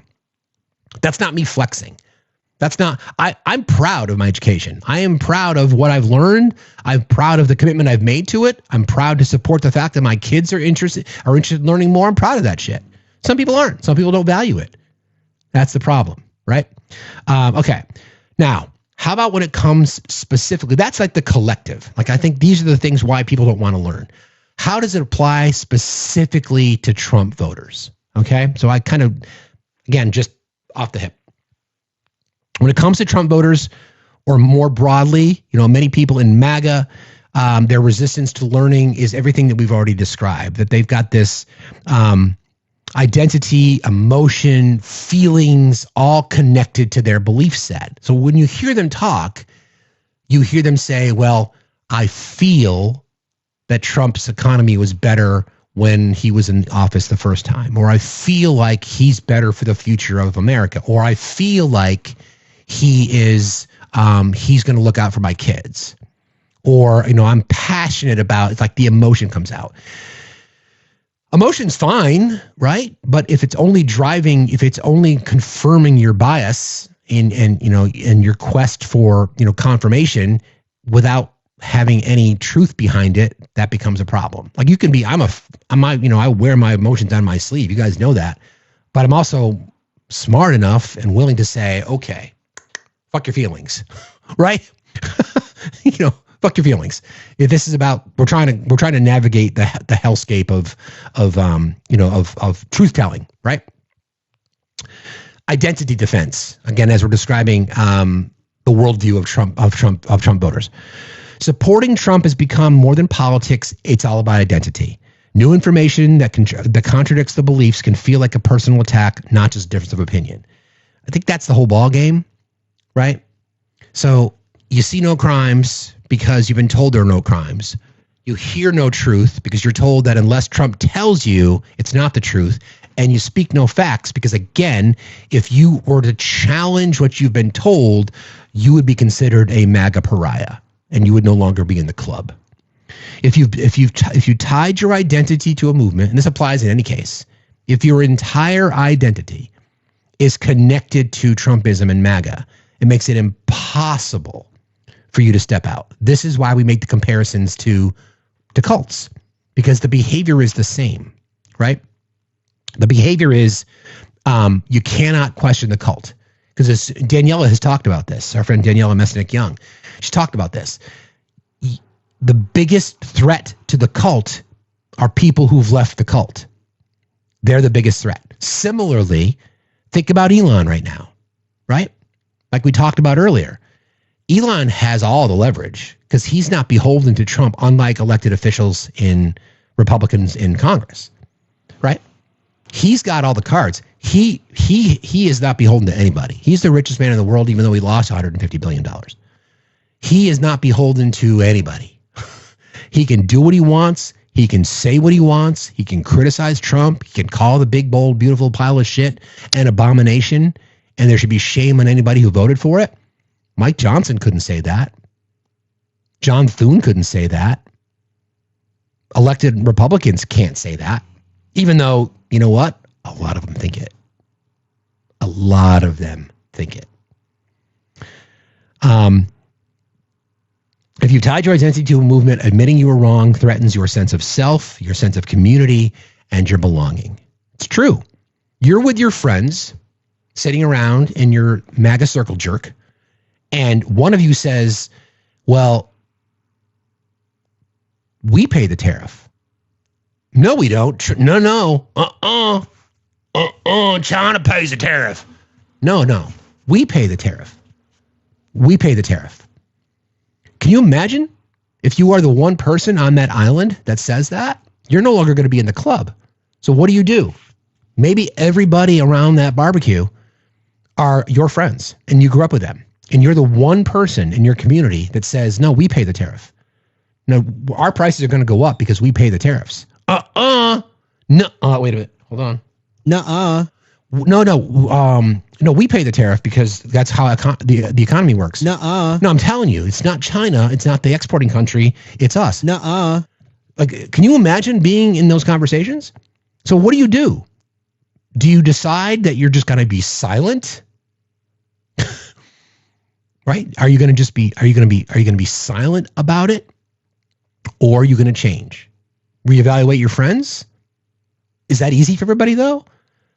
Think about the pockets of so one of the things that I think that our society may never recover from is the lingering effect of C-19 when we became isolated, right? When we became really, isolated. Like, and a lot of us still spend a lot of time indoors. Like, that's not good. Get outside. But like the cul-de-sac tag sales or like the neighborhood garage sales, I used to see them all the time. Like every single weekend, I used to see them all the time. I don't see them at all anymore. I just don't see them. And that's a sense of self because these interconnected communities were always there to support each other, right? And especially if you think about the garage sale, if you think about there's 6 houses on your block and everybody on your block has had their Trump flag or their America or you disagree? JGM, you disagree that you still see them? I don't see them as much anymore at all. It just may be anecdotal, maybe just being my personal experience. That's fine, but I'm just thinking collectively. So imagine you're around the block and five of your friends, they've all voted for Trump. You've all voted for Trump. You've got your flags, and then you read something, and then you learn about how all of a sudden that, wait a minute, because you invested in trying to learn more, you understand that tariffs are paid by the consumer. You challenge that at your backyard barbecue. What happens to you, right? You get exiled. You get kicked out of the club. You're not going to be asked to come over to watch NASCAR, whatever that might be, right? All right. Distrust of institutions. Many Trump voters have been conditioned to have distrust of the media, education, government, science, any and all democratic institutions, small d, whatever that might be. And because we've always relied on those institutions for this level of knowledge. And because the right for decades, Joy, thank you, exactly, thank you, Melino, and Joy, the right for decades have been assaulting these institutions with the long game in mind, right? The long game is we are going to build up so much distrust for these institutions that it's going to be impossible for our supporters to ever trust them again. Integrity of elections, court decisions, judicial precedents, Supreme Court rulings, all these things that we've always just taken for granted in our society, they've now been conditioned to distrust them. Which again, if we're speaking to one individual here, all of a sudden if they come out and say, well, wait a second, how can we be the party of law and order if a judge rules on something and our president just ignores the rule? You're in your space. I'm going to turn my hat around. I'm MAGA Steve. Okay. For 10 years now, I have been told that I can't trust anything other than the cult leader. I can't trust anybody unless the message is endorsed, supported, upheld, and then promoted again by people in the cult. I'm a Fox News watcher. I'm a Newsmax watcher. I watch podcasts from Tim Pool. I listen to Tucker Carlson. I listen to Charlie Kirk for 10 years. That is the information. Yep. Here you go. Sorry. For 10 years, I've been told that the liberals are out to take my rights away. For 10 years, I've been told that the liberals are going to come for my guns. For 10 years, I've been told that women are having abortions after the kid's born. For 10 years, I've been told that science is bullshit and I can do my own research and I can use bleach if I have to. So you're in that position, right? You're in that position. And now you've got people, me, others, who are saying, dude, this is information that's available to all of us. If I can find it, you can find it, which then goes back to education and unwillingness to try to learn. Because I've been indoctrinated by the schools. Expect me to go to college and woke liberal factories? Why would I do that? I can learn. Just look it up. I looked it up. I looked it up on believeyourlies.com, and they told me that you're lying. That's a tough fight, right? That's a tough fight. They just don't want. It seems like there's a. It's not that the information is not available to all of us publicly. We know that. It's just a question of whether or not our friends on the right are willing to find it. Okay, I got to take a shower now. Anywho, we're back. Trump reinforced the message and has been forever. Think about the executive orders. Think about the Project 2025 playbook about how we're gonna dismantle democratic small d institutions, including the courts, including higher education, including science, including NOAA, including weather forecasting, because we cannot allow people in our community, the see no crimes, hear no truth, speak no facts people, to see the crimes, to hear the truth, and to speak the facts. Because then the entire the gig is up at that point, right? Gig is up. Everybody, please keep tapping. We had to restart, so we're a little late getting out of the FYP. I want to use this opportunity again in case people weren't here earlier to remind folks that there is still voting for Beats for Good. In the link tree that's in my bio, you'll see the voting form. Beats for Good is a music competition that was opened up for high school musicians, singers, songwriters, bands in Vermont and New Hampshire and Northern New York. There were 127 entries and 10 finalists were chosen. They were picked by the band Frey and by Plain White Tees. They were some of the judges. And I am proud to say that my daughter's band, Punch, was one of the 10 finalists. So once you go to the voting form, you'll see the list of bands and you can actually watch the video if you'd like. The band again is Punch, and they represent multiple towns from across the state of Vermont. Voting is open through tomorrow. Winner will be chosen. It's the group that gets the most amount of votes. And what's really cool, in my opinion, is that they get to open the show. So the band that gets picked, the band that gets the most votes, gets to open the show. This was last year. This is where the facility is. Massive food tent, craft show, beer garden, stages down here. There was 11,000 people there last year. And people show up early. It's an all-day festival. Starts at noon and goes until, the curtain call. So if you want, hold on, what's going on here? If you wouldn't mind, please vote. Again, go to the link tree in my bio, look for the voting form, vote Punch. Thank you, friends. Appreciate you. Okay. All right.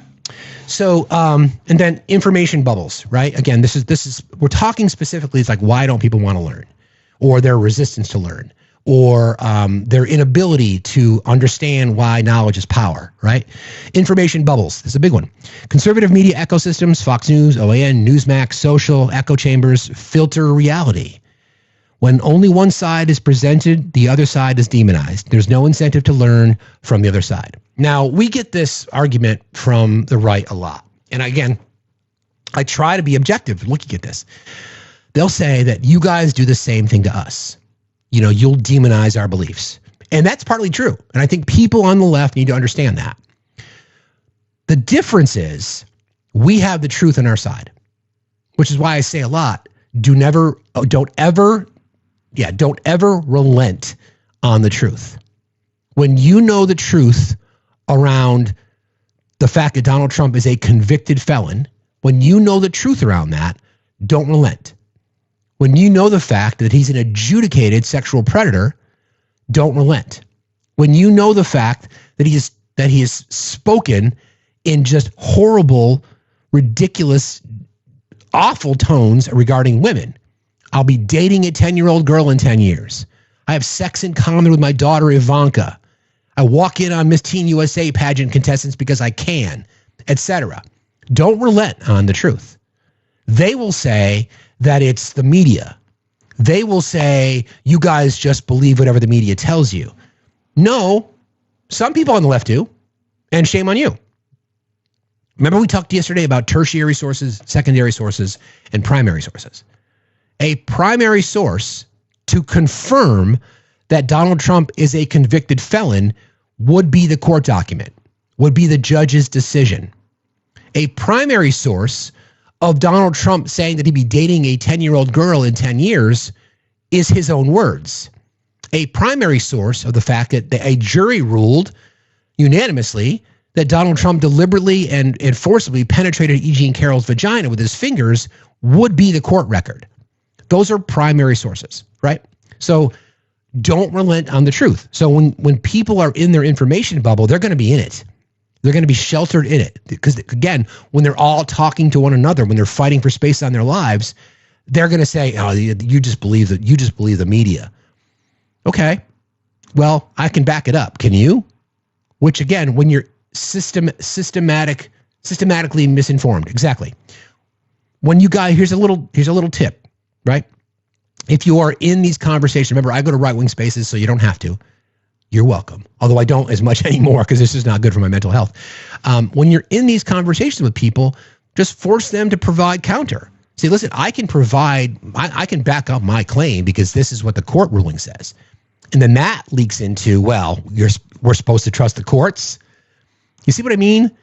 When you are so deep down into this unwillingness, this confirmation bias, this cognitive dissonance, there's no way out for them. You've got to keep the pressure on. Okay? All right. Emotional satisfaction being greater than the truth. Trump's messaging often appeals to the emotion over fact, right? And we push on facts over feelings. Fear, resentment, pride, and grievance. Right-wing politics and right-wing supporters and conservatives live by grievance. We have everything to complain about, and they have a lot to complain about, legitimately. They can complain about a bloated government. They can complain about how we are spending our money, but they can't complain about something if it's not the truth, meaning that they can't complain. They can't say that immigrants are the ones that are committing crimes. No, they're not. We can't say that they can't complain about drag queens committing crimes against children because they're not. We can't complain about women's sports being under threat because of the percentage of trans athletes is so minuscule, it's not even worth a conversation about. They can't complain about shit like that. That's a deflection. That is supporting their hatred and their racism and their bigotry. That's where the fight is, in my opinion. Everybody keep tapping and sharing. Don't forget, there's a gifting goal. Please consider joining our team. Good morning, friend. How are you today? I'm doing well, Steve. How are you? I'm fine, thank you. What's on your mind? So I've had this theory that has been floating around some friends of mine lately. Well, just the last couple days. You know the saying, the enemy of my enemy is my friend? Yeah. So a lot of people in the blue bubble that I have here in Missouri have been saying, what if the Elon speaking out is the enemy of my enemy being my friend, trying to pull people. Yeah, I mean, I think there's a lot. I mean, we talked about that before, about how Elon is in a unique position, unlike elected Republicans and people that are already in the cult, because Elon has the leverage. He's not beholden to Trump at all. He can say whatever the hell he wants. He's got his own social media platform. He's got billions of dollars. He's the richest man in the world. He can go out and say whatever the hell he wants, and he's not subjected to anything that Donald Trump does. That's exactly the point. He doesn't have the risk that anybody else had. So Correct. putting him in that position to try and pull people that are in that vicious loop of, I don't know what to do. Correct. And that's almost scarier. Well, yes and no. I mean, certainly we know what his absolute blatant lies about waste, fraud, and abuse. And I do want to call this out. I am pleased that Elon Musk found waste, fraud, and abuse, because we found out how big a fraud he actually is. Oh, so absolutely. There's that. Right. But if we think about like what we just discussed, I think, and I talked about this earlier, about how there was a pretty clear divide amongst a lot of Trump voters. A lot of Trump voters said they voted for Trump because of RFK. They voted for Trump because of Musk. So now that Musk has gone out and been ultra critical, highly critically, justifiably critical of the big, bold, beautiful piece of shit bill, let's see if those people are true to that. Let's see if those people are saying, I voted for Musk because he told me he was going to find all this waste. And he didn't, and I voted for Trump because I wanted Musk, and Trump promised me that he's going to cut the deficit, and here's this bill, and it's not cutting the deficit. So those people have got a lot of squaring in their brain that they need to do. We'll see what happens. Yeah. Well, I appreciate you. Thanks for entertaining the little bubble of weirdness that's been going on here. It's not weird. It's the truth. I appreciate you jumping in today. Have a good one. Talk to you later. You too. Bye-bye. All right, bye. Yeah, I mean, it's going to be interesting, right? It's going to be really interesting, especially when we now start to approach election season for 2026. So don't forget what Musk said in his tweet, that he is, anybody who voted for this bill should be ashamed. Okay. Is he going to fund campaigns? Would he fund campaigns for Democrats? Imagine that there is an open primary in a Republican district. No one challenges the Republican incumbent. A Democrat does. Is he going to fund a Democrat? And then, would you take Elon's money? It's going to be a really interesting question for people to ask, right? It's going to be a really interesting question. Now, we could ask that question to Victoria. I'm not going to put her on the spot. I wouldn't do that live, but I will ask her that question, right? Or Emma, who's running for Congress, right? Your candidate, the person that you're trying to push out, voted in support of this bill. And Elon says anybody who voted for this bill should be ashamed. Okay, well, the Democrat is the only person that's running. Okay, here's $50 million to run your campaign. Would you take it? It's hard to say no. It's hard to say no. And a lot of people are going to be asked that question and having to make that decision. I'm a progressive. All right. I don't want corporate PAC money in politics. I don't. I want Citizens United to be overturned. So if I were asked, I would say no. If you want to make multiple individual small donations, as long as it's capped and as long as it meets FEC guidelines, no problem. No problem. Because we shouldn't be denying individual contributions of anybody. But I'm not going to take it. I don't want your money. It's going to be interesting, right? It's going to be really, really interesting to see how this settles. Okay. The emotional validation, again, remember this section is emotional satisfaction being greater than the truth. And that's what we see. That emotional validation is powerful. Learning something that undercuts that emotion can feel disappointing or even painful. You currently see no crimes, but if you read the court documents, you would see them. So your emotion connected to the fact that Trump told you it's lawfare. You hear no truth currently, but then you're told that everything that you've been told is actually not the truth, and what you're now realizing is That's tough. And then, of course, when you're confronted with the actual truth because you spent some time learning, that's a lot to take in. Fear of social rejection. I think this is a big one that I don't know if it gets discussed enough. Many Trump supporters live in communities where dissent is discouraged. Like we talked about, the cul-de-sac, right? Changing one's mind can mean losing friends, family, church, or social standing. It's easier to dig in than risk isolation. You know, that's so true, right? It is just so true. It is so true that we've got this large chunk of people. They say the 78 million, let's say 80 million people voted for Trump this time. They say roughly, they've done the political analysis on this, and they guesstimate that around 20 to 25% of Trump voters would identify as MAGA. When we say MAGA, those people that will believe anything. It's these people, right? It's this group of people. It's the ones that no matter what he says, no matter what he does, the fact that he raped a woman, they don't care about that. The fact that he talked about having sex in common with his daughter, you guys know the drill, right? You guys know the drill. That group of people are the ones that would likely, no matter what, no matter the family members they lost, no matter the church members they might have lost, no matter their social standing, they are not going to give up because of everything we discussed before about identity, about emotion, about being part of something. It's easier to dig in than it is to risk isolation. Now, we've had conversations in this space with people who've lost family members or friends. There was a person that I grew up with that I am no longer friends with because of his politics. And I did not know this about this person. I just didn't know it. But Trump exposed it, right? I did not know that he had such disregard for marginalized communities. I did not know it. Maybe it was a blind spot. Maybe I didn't hear it. Maybe there were warning signs.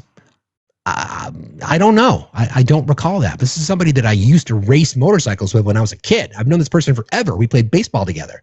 I would consider him a dear friend. If I had one more spot in my wedding party, he would have been in it. That's how close we were. And now we don't speak. And I don't know if I'll speak to him again, quite frankly. And I don't miss him because of what I found out who he is. Those are the kinds of things, these are the conversations that are happening, I'm sure, in communities across the country. There's a lot of you that identify as blue dots in red states, right? And blue dots in red states. So you're surrounded by people that don't like your political belief set. Can you imagine if somebody was a red dot in a blue state? They're in the same position, but that's a choice, right? That's a choice. All right. Distrust of elites. We talked about this one earlier. Learning, especially from colleges, experts, or fact checkers, is associated with elitism. Science, right?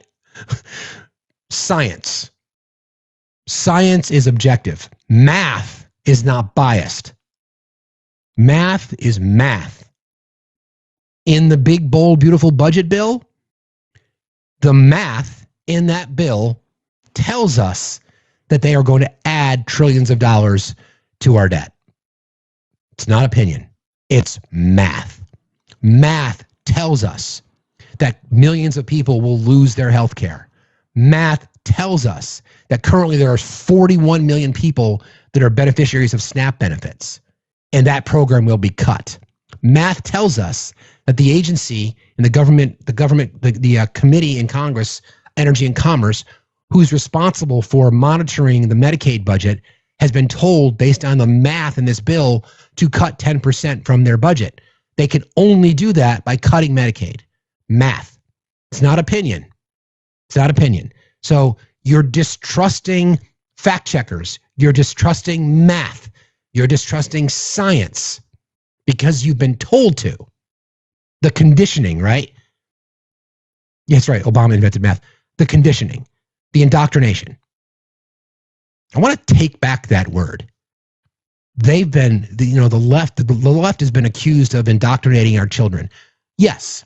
I have indoctrinated my kids to believe in the value of education. I have indoctrinated my kids to challenge conformity. I have indoctrinated my kids to challenge the fact that they have privilege in our country and to use that privilege to benefit the lives of others. Absolutely. I'm a damn proud indoctrinator. When you speak of it in terms, they look at it and they look at indoctrination You know, like we have a t-shirt in our store. Woke is not the insult you think it is. There's a shirt in the merch store. Go check it out. Woke is not the insult that they think it is. I am fucking woke, baby. With a capital W. All caps. 24 font. Fucking proud to be woke. Right? Yeah. Exactly. Bruce Wayne's mom. We indoctrinate kids to critically think and criticize. We indoctrinate our kids to be kind. We indoctrinate our kids to see the value in diversity, equity, inclusion. We indoctrinate our kids to understand that love is love. Science is real. Right?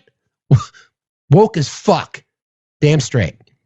And then we get into, I gotta turn the fan on, it's hot here. It was like 90 degrees here yesterday. It was, and I did not put, there's like a running joke in Northern Vermont where you need your air conditioner for 4 nights. Last night was one of those nights and I didn't put it in yet. And because it was there and I just like, oh yeah, I should put this in and I didn't. And it was rough sleeping. So yeah, anyway, but yeah, sorry, non sequitur. Squirrel. Okay. Distrust of elites. The populist message is, quote, they think they're better than you. So resisting knowledge becomes a form of defiance, a cultural statement. Do you generally think that you're better than someone? Now, it's an interesting question. Like, I've never felt like I'm better than someone. But at the same time, I'm not going to apologize for being smart. I'm not going to apologize for being someone who knows, who knows a lot about a lot of things. Why? Because I've invested the time to do it. It's not about better, right? Yeah, well-informed, open-minded, kind, empathetic. Yeah, fair. But I don't see people, especially empaths. I don't think we ever walk around. You're right. Better is the wrong word. Exactly. Better is the wrong word. It's not better. There are people on the left that certainly can be condescending, no doubt about it. I've been probably accused of that in some of our spaces. You know, sure, I'll own that to be objective. But it's not better. It's just about being more woke, quite frankly. Again, the populist message is they think that they're better than you, so resisting knowledge becomes a form of defiance, a cultural statement. I think that's true. That's part of the perception. That's part of the elite, the distrust of elites, which is, again, weird because what's the first thing that pops into your head when you think elite? You know, you think the wealthy, right? You think the billionaire class. What does the current administration have? They have the wealthy and the billionaire class. Most of the people in the Senate who have their JD that are lawyers, they attended elite institutions. Harvard, Yale, Princeton, Columbia, and they went to the same law schools. And now they're railing against those same institutions who, by the way, those institutions have given them the ability to be where they are in the social structure, whether it be a senator or whatever, right? So that's been a weird pivot. So again, the people on the right, the red hat wearers, can't stand those elites, even though I voted for Ted Cruz. Can't stand those damn elites, even though I voted for Josh Hawley. Can't stand them, right? That's a win for messaging. It's a big win. Big win for messaging. Keep tapping, friends. Hey, Bryce, how are you? Hey, good morning. Good morning. I just wanted to briefly share my experience with my dad. And this is, I grew up very privileged. I'll say that firsthand. Um, my parents would not let me work in high school because they wanted me to focus on my education and extracurriculars and then go off to college. And then Okay. my dad paid for my college. I'm very, very grateful of that. But again, very privileged. But now he says that he regrets sending me to college and paying for my college because I've been, Interesting. quote unquote, indoctrinated. So just wanted to share Interesting. that. Yeah. Would you have ever predicted you would hear your dad say that? Not at all. He's a very smart man. He's, Was you know, he was he college educated? yeah, so he was one of the first in his family to be college educated. He sent Interesting. himself through college, working multiple jobs. He's an engineer by background. He's extremely, you know, technically smart with his job. But again, you know, that just goes to show like everyone is susceptible to propaganda, right? So, Absolutely. I was just going there. That's a really good point. So he, if you don't mind me asking, what do you do for work? well, it's actually funny. So me and my dad, we actually do the same thing for work. Um, I work for a commercial insurance company. So I work in like loss control. I deal with like, Okay. you know, fire protection systems, work comp, safety stuff, things like Okay. that. So, you Okay. know, again, that was a big part of our conversation too, was, you know, safety in our job, right? Regulations, safety regulations and OSHA. And, you know, we've had that, me and my dad have had that conversation where like, you're a safety professional. Like if they do cut back safety regulations and you're on board with that, can you really call yourself a safety professional? Like I know there was Hmm. talk about, you know, OSHA regulations being rolled back in Project 2025 and stuff. So, but again, he just said, you know, oh, that's not true, blah blah blah. You know, that's fake news. So Well, it's interesting because you hear that conversation a lot. It's a bit old school. Say, you know, I want my kid to follow in my footsteps. You literally followed in your dad's footsteps, college and the same career.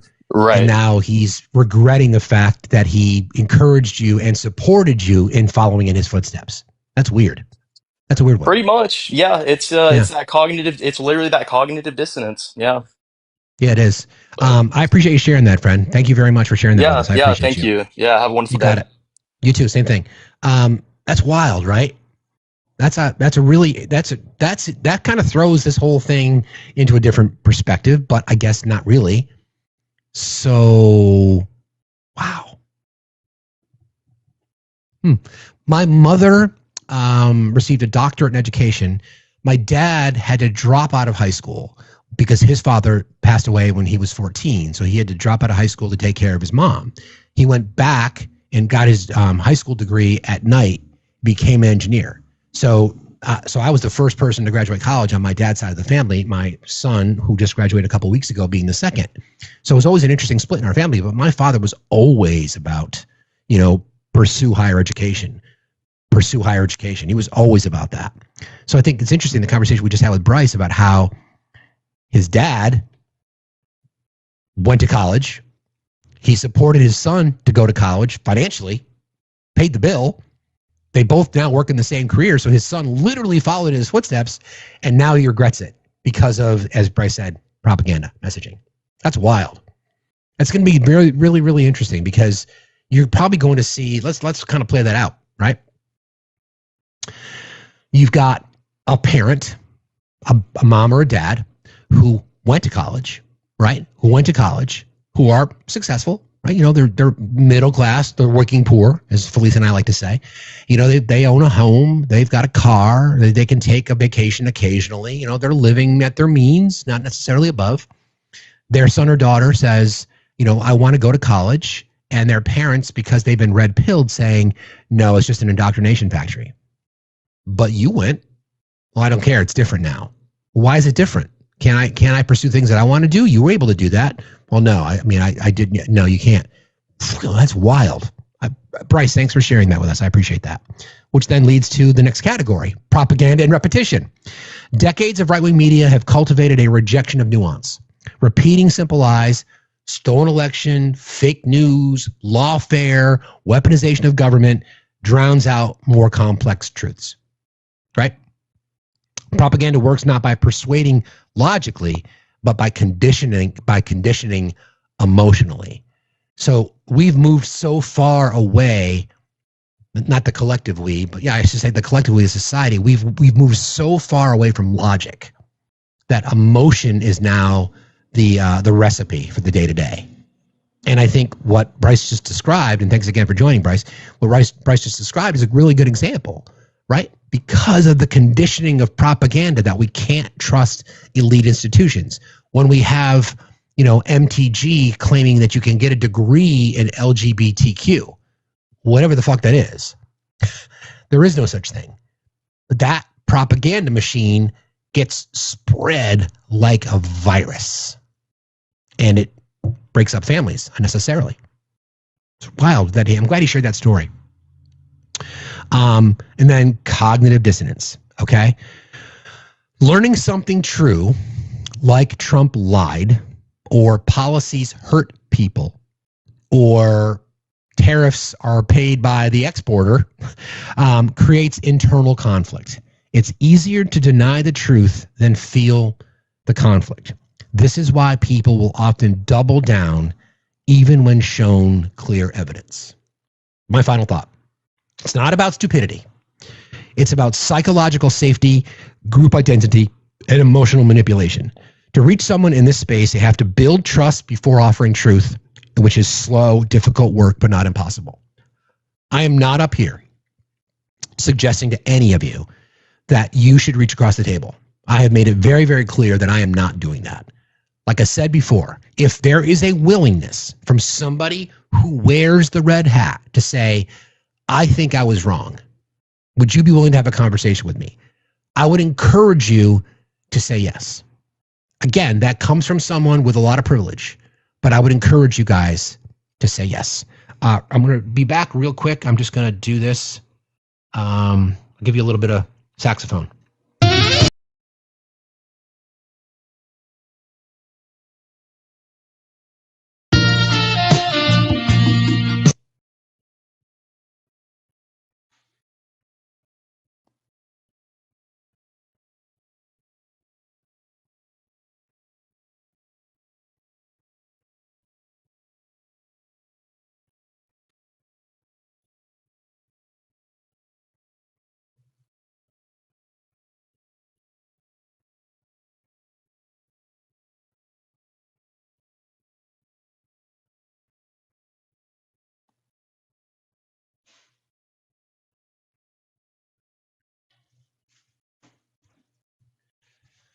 Okay. So I think that exercise is interesting. You know, again, I'm not going to be, you make your own decisions. You know, people, we're going to evaluate family dynamics and friendships and everything else a lot. And I think that's part of the conversation if we want to attempt to save some people, because our sons in particular are being red pilled every single day. And our daughters are too. There's a creator, her name is Emily. You've seen her probably battle with Dean and Parker on occasion. She is so lost. She is just so lost. And everything that we went through, everything that we just went through on this list, identity defense, distrust of institutions, information bubbles, emotional satisfaction being greater than the truth, fear of social rejection, distrust of elites, propaganda repetition, and cognitive dissonance. Every one of those things, she checked every one of those boxes. And I think the only way that we really fix it is first of all, we have to understand it, right? We've got to allow ourselves to really be willing to say, listen, again, to each his own. I want to reinforce this message. I am not suggesting that you reach across the aisle. I am not suggesting you do that. I'm suggesting, or at least offering for you to consider, if there is someone in your community that is willing to have that conversation, are you willing to have it? If somebody knocks on your door, if it's a friend that you've been friends with for a very long time, case in point, my friend was telling you about, if he called me up and said, hey man, can we talk? Because I feel like I'm really confused about some things. Can we talk? My question is going to be like, okay, are you really willing to hear the truth? Are you really willing to listen? And if he says, well, whose truth? I'll be like, click. But if he says, yeah, I am, I'm going to have that conversation. Place of privilege. I recognize that. I guess that would be the question that you'd want to ask yourself. All right, let's bring up Mr. Wheels. He's gone now. So you can come, if you want to come back and request again, but you can do that. Okay, so let's kind of frame this in a bit of a different way, right? So For everybody, please keep tapping and sharing. If you wouldn't mind, please help us. If we can hit the gifting goal, that'd be great. We're marching towards 275 subs. We're going to be doing a sub-only event. Whether you're a subscriber here or if you're a subscriber over at FactsStillMatter.site.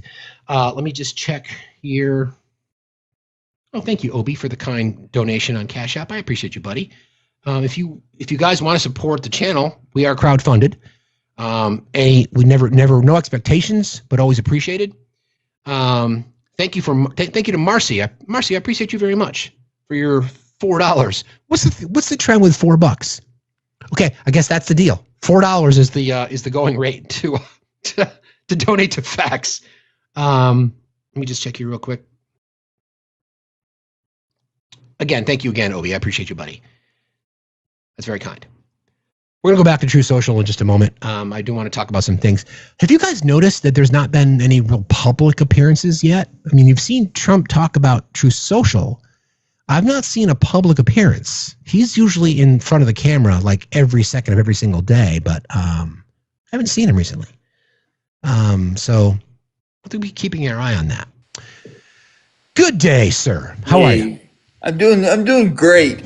So, I mean, all this morning you were hitting on a great topic. People are comfortable being comfortable, right? Yep, exactly. Yep. And if we we draw comparisons to look at if we want to, or like look at people who suffer from like a disability or something like that, who have no control over how they became disabled or a loss, like they got their arm bit off or something, or lost or something. I mean anything that creates a new normal, that is scary for anyone, right? I agree. And that is what people are scared of. And it's like people are too afraid of becoming of they're too afraid of getting out of their box. And that is what this world is coming to. If if you don't respect people, if you don't respect getting out of your comfort zone, then just get out of the way. I feel like if you're gonna sit there on like a bump on a log, then get out of my way. Yeah, I mean, yeah, it's almost like the from the the hundreds, if not thousands of Trump voters that I've spoken to over the past 3+ years in this space. Yeah, it's almost like they feel that they have a secret. Yeah, right. Like they're it's political FOMO, and they feel like they have FOMO is fear of missing out for people who don't know that. They feel like that they're part of something, which speaks to exactly what we've spoken about all morning, that we talk about a lot, that they are the ones that have the secret. Like they're the ones that have the keys to prosperity. Like they're the ones who, because they've supported Donald Trump and Trump is their champion, that they are the ones that that stand to reap the benefits. Right? That's a cult. That's a cult. Yeah. That's cult behavior. Yes. Yep. And it's crazy that people are I don't know what to say. Like I guess indoctrinated to think that, hey, if we dig our toes down so hard that we will stick with this guy or this following, that we will eventually reap the benefits. That's fucking insane. It is. I mean, and that's kind of first of all, I mean, I think it's necessary for most of it, again, because you guys are the smartest chat on TikTok. These things exist. That this is real. That that's what's been going on, and that's how the conditioned mind of the indoctrinated mind of the Trump voter is. The question is, how do we move the needle? And I'll get into that next. But you want to plug your website, my friend, and your show on Mondays? Yep. Okay. So I started a business called Meals with a Friend. We were up in Marinette, Menominee, and Peshtigo, Wisconsin, and Michigan. So where we pair volunteers with people who are feeling isolated and lonely, and they have a connection piece with them. They chat or they have a meal, and it is through social isolation and loneliness that is the purpose why we created this organization. And I mean, so far it's hard creating a business where people are not aware that they don't know themselves to understand that, hey, I have something wrong. Like I I have an issue, but they think that, like, rubbing some dirt on it would be good enough, and it's crazy, and it's like they're not in tune to know themselves, to realize that, hey, we all need someone to listen, and that's what Meals with a Friend is for, to give people an ear or a meal. I think it's so great, Chad, that you did that.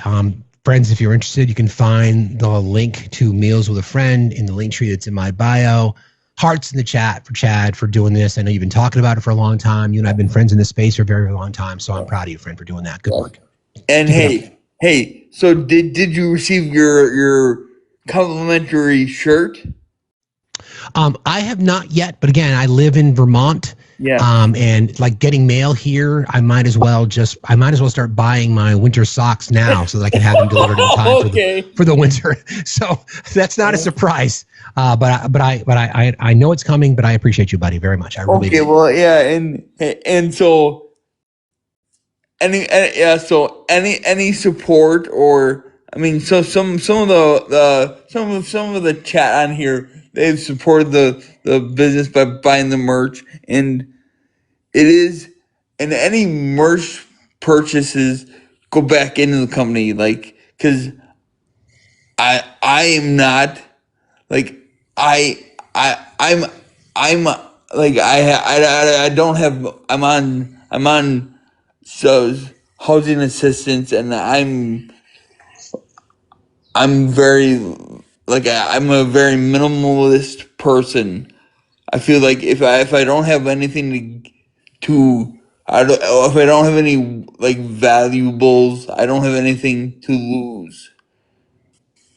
Besides, but I think Felice and I have a lot of commonalities that we share, because she talks about how she was a big wig and all this stuff in the business, and then she found out that when she lost everything, or well, I don't know if she lost everything, but when she can you help me, Steve? Well, just because when she decided to change careers based on some personal issues that happened to her. Yeah. Yep. And I mean, I think she's fascinating, and I love listening to her. And and the thing is that, like, I don't have any, like, billions of. I mean, I don't have wealth. And that's not something that I want. I don't want to. You have wealth in a different way, because you've got a massive heart that wants to help people. So I appreciate you, my brother, for being here and for what you do. And again, friends, if you want to, please follow Chad, and you will find the link to Meals with a Friend in the link tree in my bio. Thanks for jumping in today, buddy. I appreciate you very much. Have a good day. Talk to you soon. See you later. You know, like we say in this space, every single day, I close the show with it every single day. Do something, right? Chad's doing it because he loves other people, and he recognizes that there's this opportunity just for human connection, something that's missing. Okay. Thank you for that. All right. I want to get back into some solutions, but let's just take a little pivot because I just want to remind people that it's very, very important who we are, who know who you're dealing with.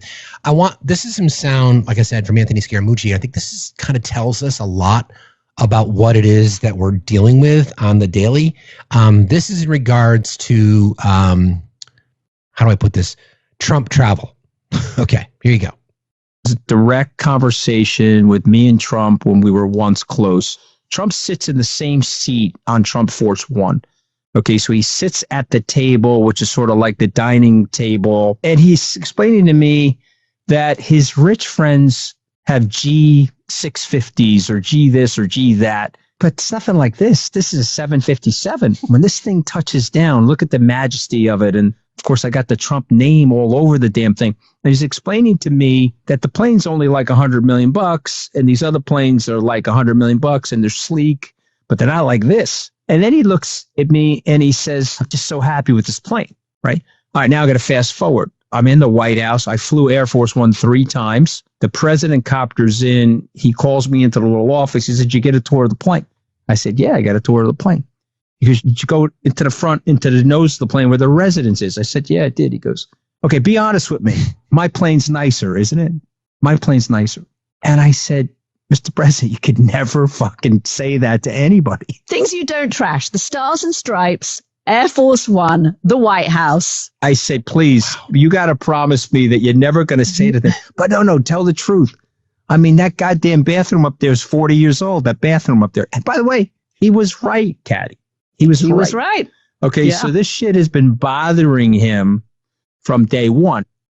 So this kind of goes back. I mean, first of all, how fucking shallow are you that you are flying around in your own 757 with your name on the side of it, and then you get to be on Air Force One, which is arguably the most recognized aircraft on planet Earth, and you are so small and feeble and weak and shallow that you want to criticize the 747 paid for your use by the American taxpayer, right? Like, that's just, so that leads then to the obsession that he has with this shiny gold embossed plane that he had to solicit from the Qatari government, right? Just speaks to the person that we're talking about here. And as we discussed, these people, the see no crime, the hear no truth, the speak no facts folks, who are conditioned to not trust the elites. And Donald Trump is talking about the 747 that he has access to, or bragging about the gold features that are now in the Oval Office that look like dime store at best. Right? Okay. A little bit more sound that I want to play for you, and then we'll finish our conversation on that. We hear him oftentimes. So I have a belief that he does not know what's going on the day-to-day. There's reporting now that his presidential calendar which is public information, it shows him working about 4 to 5 hours a day. He used to always criticize Joe Biden. Joe Biden averaged between 8 and 9 hours a day. George W. Bush was around 14 hours a day. Obama was around 11 to 12. So Trump, not only was it the lowest in modern politics in his first administration, but it's getting worse now. Okay. So it's like 5 or 6 hours a day. Starts around 11:30, finishes up by dinner time, by 5 o'clock. So it's kind of this weird thing, right? It's this weird thing. He does not know. He does not know what's going on the daily. He doesn't. Like we have discussed in this space many, many times, it is my belief that Stephen Miller is running the government. Because if you think about Stephen Miller along with Russ Vought, you think about the elements of Project 2025, and we went through that exercise yesterday, right?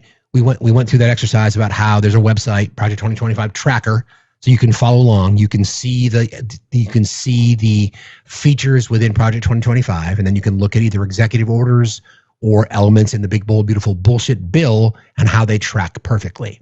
So it's Russ Vought and Stephen Miller that are running the government. So when you see his aide walk up to the desk with the executive order to sign, Trump's like, oh yeah, this sounds great. Like, what is this one? Free gum? Cool. Like, that's kind of where we're at now. The right's going to say, and you think Biden was running the government. The difference is that when you surround yourself with competent people, right? When you have have you done a deep dive into Curtis Yarvin? I've got sound on Curtis Yarvin. Yeah, Frodo, thank you for that. Curtis Yarvin is fucking scary. We'll talk about that in a second. Curtis Yarvin thinks that we should have a king. Tech bro, we'll get into that. When you surround yourself, any good leader. Now, before I went out on my own, I was a C-suiter in a Fortune 100 company. I had my role, and I think any good leader's role is to have people on your team in your development cycle that are smarter than you, right? That are smarter than you, because you want to groom and train and influence and develop the next level of leaders. So if you think about the people that are around Trump, right? Think about who they are. It's people that are just riddled with corruption and incompetence and fraud and waste and abuse and bigotry and just vile human beings. And then you compare that to the people that were around Joe Biden, some of the most competent, talented, honest, ethical individuals that arguably have ever served in politics. Now, we can say that they intentionally kept Joe Biden off of the campaign trail. I don't see that as some big level of corruption. They just were smart. They said, listen, he's not good in front of a microphone. He's not good in front of the crowd. He gets lost in his speech. He's old. He doesn't do well. It's not a good look. We're going to keep him. We're going to do the best we can to shield him from public view. I have no issue with that whatsoever, because I don't see the presidency as celebrity. Now, if there's a cover-up, sure. It's not a cover-up. Unlike Team Trump, they want Peepaw talking to people. They want him telling them about how we're gonna eliminate because of remedial math.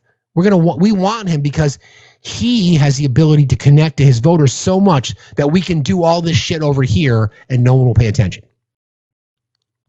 I don't think he knows what the fuck's going on. So there's some sound that I want you to hear. And Chris Hayes kind of broke this down.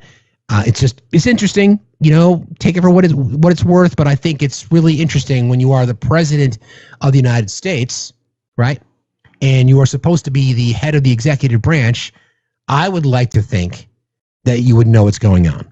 Donald Trump would have you believe that he must personally direct the entirety of the vast American bureaucracy. And yet, when you actually ask questions of the man in charge, he doesn't seem to know anything about the government that he's supposed to be running. The lead prosecutor in Eric Adams' case resigned today. Well, I don't know about it. I mean, obviously, I'm not involved. He wants to know why the proclamation was signed in the dark. I don't know when it was signed because I didn't sign it. Other people handled it. Some of your top cabinet officials and aides have been discussing very sensitive material through Signal and included an Atlantic reporter for that. What is your response to that? I don't know anything about it. Do you still believe nothing classified was shared? Well, that's what I've heard. I don't know. I'm not sure. You'll have to ask the various people involved. I really don't know. Have you been briefed about the soldiers in Lithuania who are missing? No, I haven't. If we're holds you in contempt, will you take steps to return Kilmar Abrego Garcia to the United States and put him in front of a judge? Well, I'm not involved in it. I'm going to respond by saying you'll have to speak to the lawyers. Your Secretary of State says everyone who's here, citizens and non-citizens, deserve due process. Do you agree, Mr. President? I don't know. I'm not a lawyer. I don't know. Don't you need to uphold the Constitution of the United States as president? I don't know. I have to respond by saying again, I have brilliant lawyers that work for me, and they are going to obviously follow what the Supreme Court said. Is your administration sending migrants to Libya? I don't know. You'll have to ask Homeland Security, please. This strongman presidential dictatorship is built around a guy who doesn't actually seem to have any idea what's going on anytime you ask him. This paradox keeps showing up, and it keeps forcing the question, who's really in charge of the country? take it for what it's worth, but you can't have it both ways, right? When he comes out and says the buck stops with him, or I am the supreme being in body politic, and he doesn't know what's going on. Like, if you've ever watched some of those, there are certain things that I look for, like there are little clues that I look at, and I'm like, oh yeah. Like when I talk about what he puts all caps in his True Social posts, that's by design. It's not just random. He does it by design. He's like, I'm gonna post something right now that I want you guys to pay attention to, and I'll put it in all caps. He does not know what's going on. He doesn't. So that's why I say he is just the puppet. And that, again, has been messaging that's been owned by the right to say that Barack Obama was running the government, that Joe Biden was just a puppet. That's projection, because Mr. Trump is, without question, a puppet to people like Russ Vought, to people like, Stephen Miller, to people like Elon Musk, driving the agenda, right? I don't even know how anybody can necessarily disagree with that based on what we see. Got a little bit of a True Social post for you. Like I said, he's been really inactive publicly. Like we haven't seen him much. And that's, I know that Miller often tweets for him. There's no doubt about it, Toodle. It's what's really weird is you normally would see him every single day. Like in his you would see him publicly. Haven't seen him since two big things have happened. One, the amazing work by the Ukrainian military to take out 40 Russian bombers, and Elon Musk going public with what he said. And we haven't seen him at all. So is there something going on there that we don't know? I don't know, right? I don't know. But this was posted on True Social last night. Well, here you go.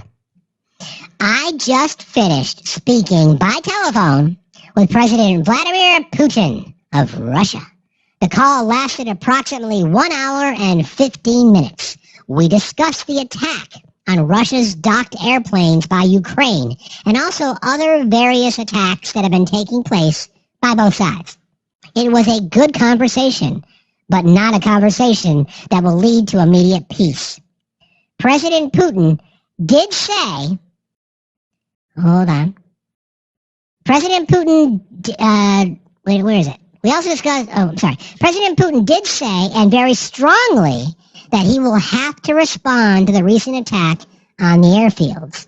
We also discussed Iran and the fact that time is running out on Iran's decision pertaining to nuclear weapons, which must be made quickly. I stated to President Putin that Iran cannot have a nuclear weapon, and on this, I believe that we were in agreement. President Putin suggested that he will participate in the discussions with Iran and that he could perhaps be helpful in getting this brought to a rapid conclusion. It is my opinion that Iran has been slow walking their decision on this very important matter, and we will need a definitive answer in a very short period of time. I want to call something out from this, okay? It was a good conversation, but not a conversation that will lead to immediate peace. Remember what he told his base. Remember what he told: see no crimes, hear no truth, speak no facts. That he could end the war, right? So here we are. Not even a statement of, not even alluding to any pressure to resolve this. Just letting Putin, according to this True Social post, just letting Putin drive the narrative. It's weird, right? By the way, Iran was one of those countries that recently were noted in the travel ban. So you're attempting to negotiate with Iran on a nuclear deal, and you are also imposing sanctions on travel, telling Iranian citizens that they can't travel here, right? It's such a weird flex. I don't get it. You know, he is the weakest leader possible. I don't know if you could ever find, objectively, I do not know if you'll ever find a weaker, certainly without question, the weakest American president from a leadership perspective that in my lifetime, no doubt about it. And objectively speaking, find me one that's weaker in modern politics globally. He is pathetically weak. Pathetic. Okay, couple more things. I played that for you. I played that for you. This is interesting. So this is another element of the big, bold, beautiful bill that I'm going to get back to our how we connect with the people who don't want to learn. Little things that got slid into this bill, like one about the inability for judges to hold federal elected officials in contempt, which is fucking crazy. That's going to be removed, by the way. That has to be removed because it's not going to fit with the parliamentary rules. But why would you put that in there? Oh, I know why. You put that in there so people can commit crimes and not be held accountable. But just saying. Okay, so this was a debate on the House floor. And well, just listen to how this went. So that the American public knows what this bill does. One of the little things that it does. Would you please read page 901, line 20? I think it'd be better if you read it. Oh, he doesn't want to read it. I'll read it. I know the actually, Ranking Member Moore. Ranking Member Moore here, so you it was a question if you would read it, so I'll ask Ranking Member Moore to read the text. This is in their bill. Yep. They don't want to read a line from their own bill. Ranking Member. I don't want to read the bill for you. I'll help you out. Wow. I am testifying about this legislation. I'm not going to read the bill to you. Okay, I am. Wow. This is amazing. Ms. Lager Fernandez, shall I pass this back or shall I read it for you? Why don't you just read it? Section 111106, repeal of excise tax on indoor tanning services. Boom. So that, my friends, is in the big, bold, beautiful bill. When asked, a Republican that voted for it would not read it. Repeal the excise tax on tanning beds. And friends, kids are going to be denied food. And millions of people will be kicked off health care. But let's make sure that we repeal the excise tax on tanning beds.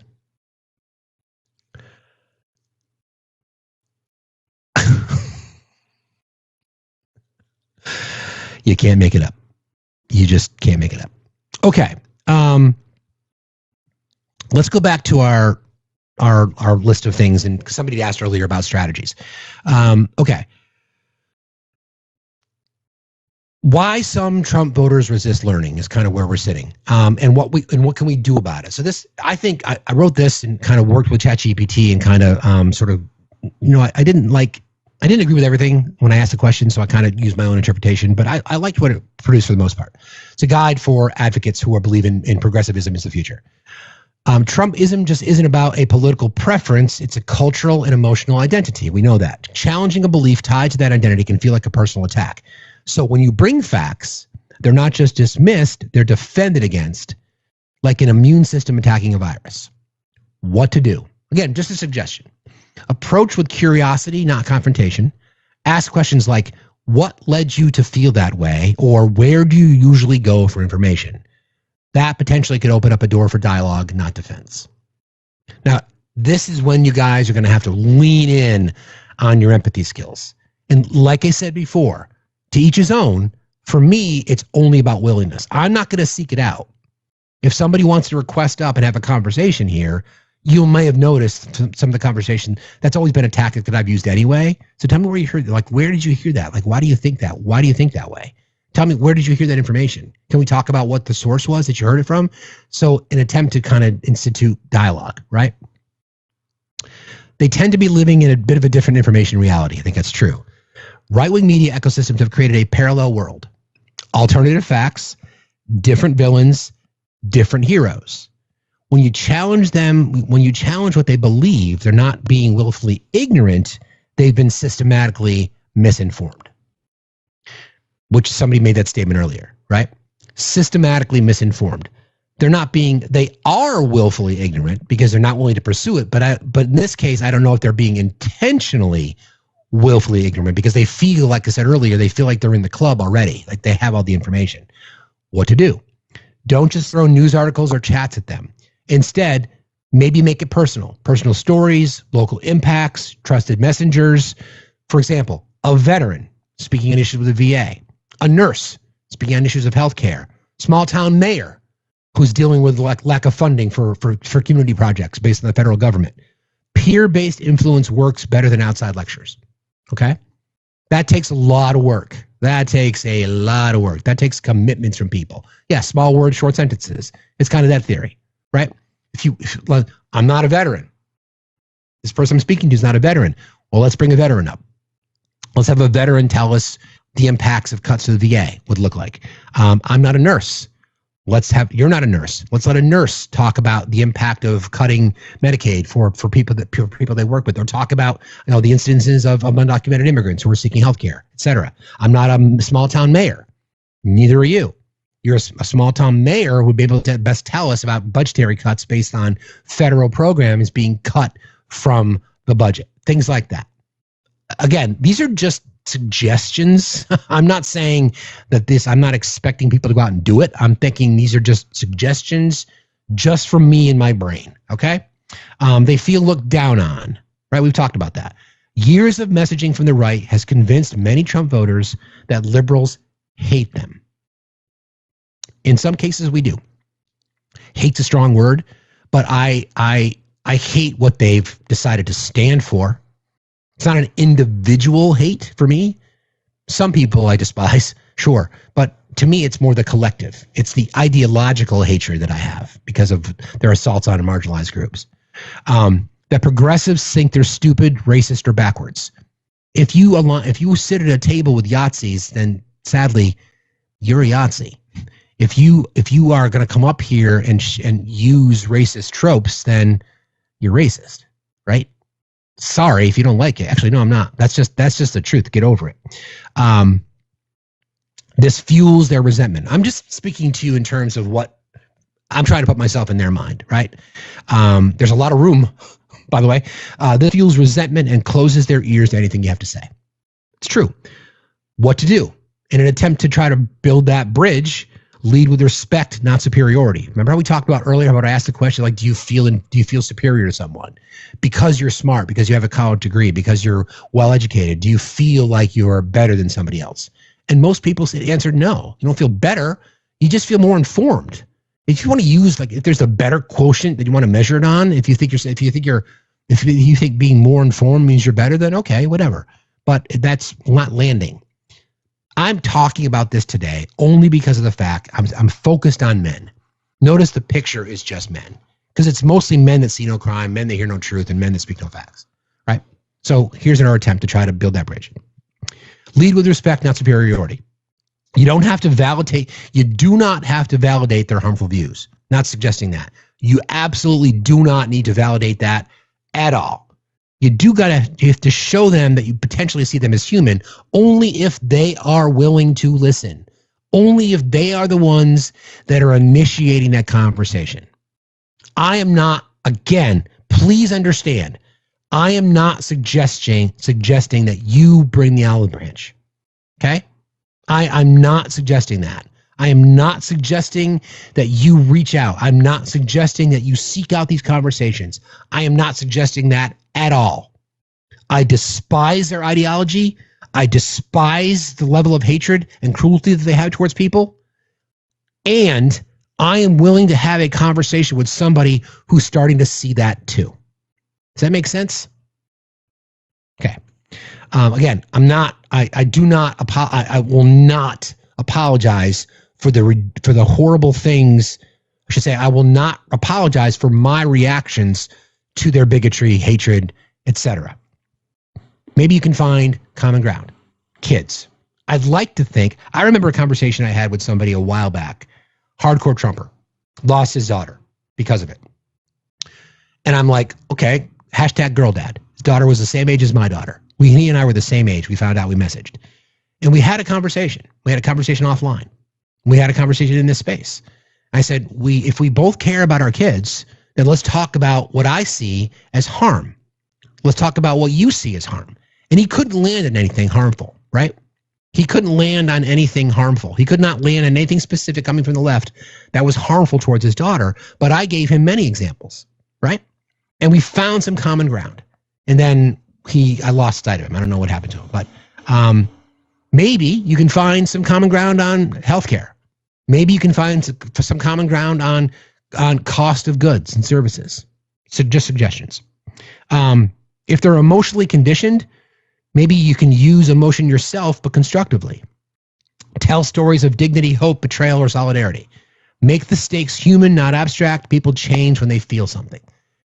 Sadly, we've seen, again, these are very progressive views, and this requires a true empath's heart, right? You got to really be willing to have these conversations. Again, only if there's willingness on the other side. Changing beliefs has a social cost. In many MAGA circles, questioning Trump or conservative orthodoxy can mean social exile. The cul-de-sac analogy we gave earlier. Losing friends, family, community, even church support. So it's not just changing a mind, it's leaving a tribe, or in this case, leaving a cult. Be patient. Understand you're not just offering new ideas, you're offering a potential new community and a new approach. Be ready to welcome people who walk away from MAGA, even if they're imperfect or struggling to adjust, as long as they are willing to meet you.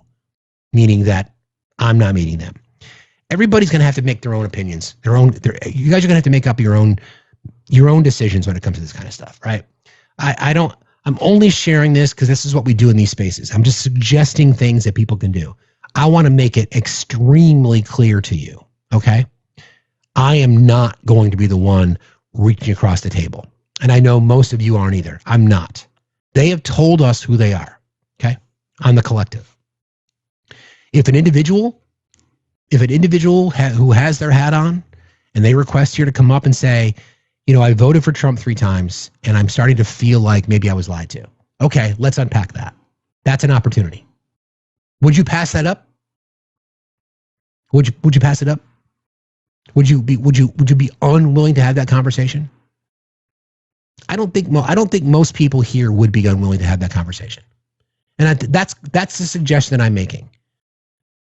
Again, please understand that I am not advocating for you to do any more emotional lifting when it comes to trying to reach across the aisle to them, because they are lost until they tell us that they're not.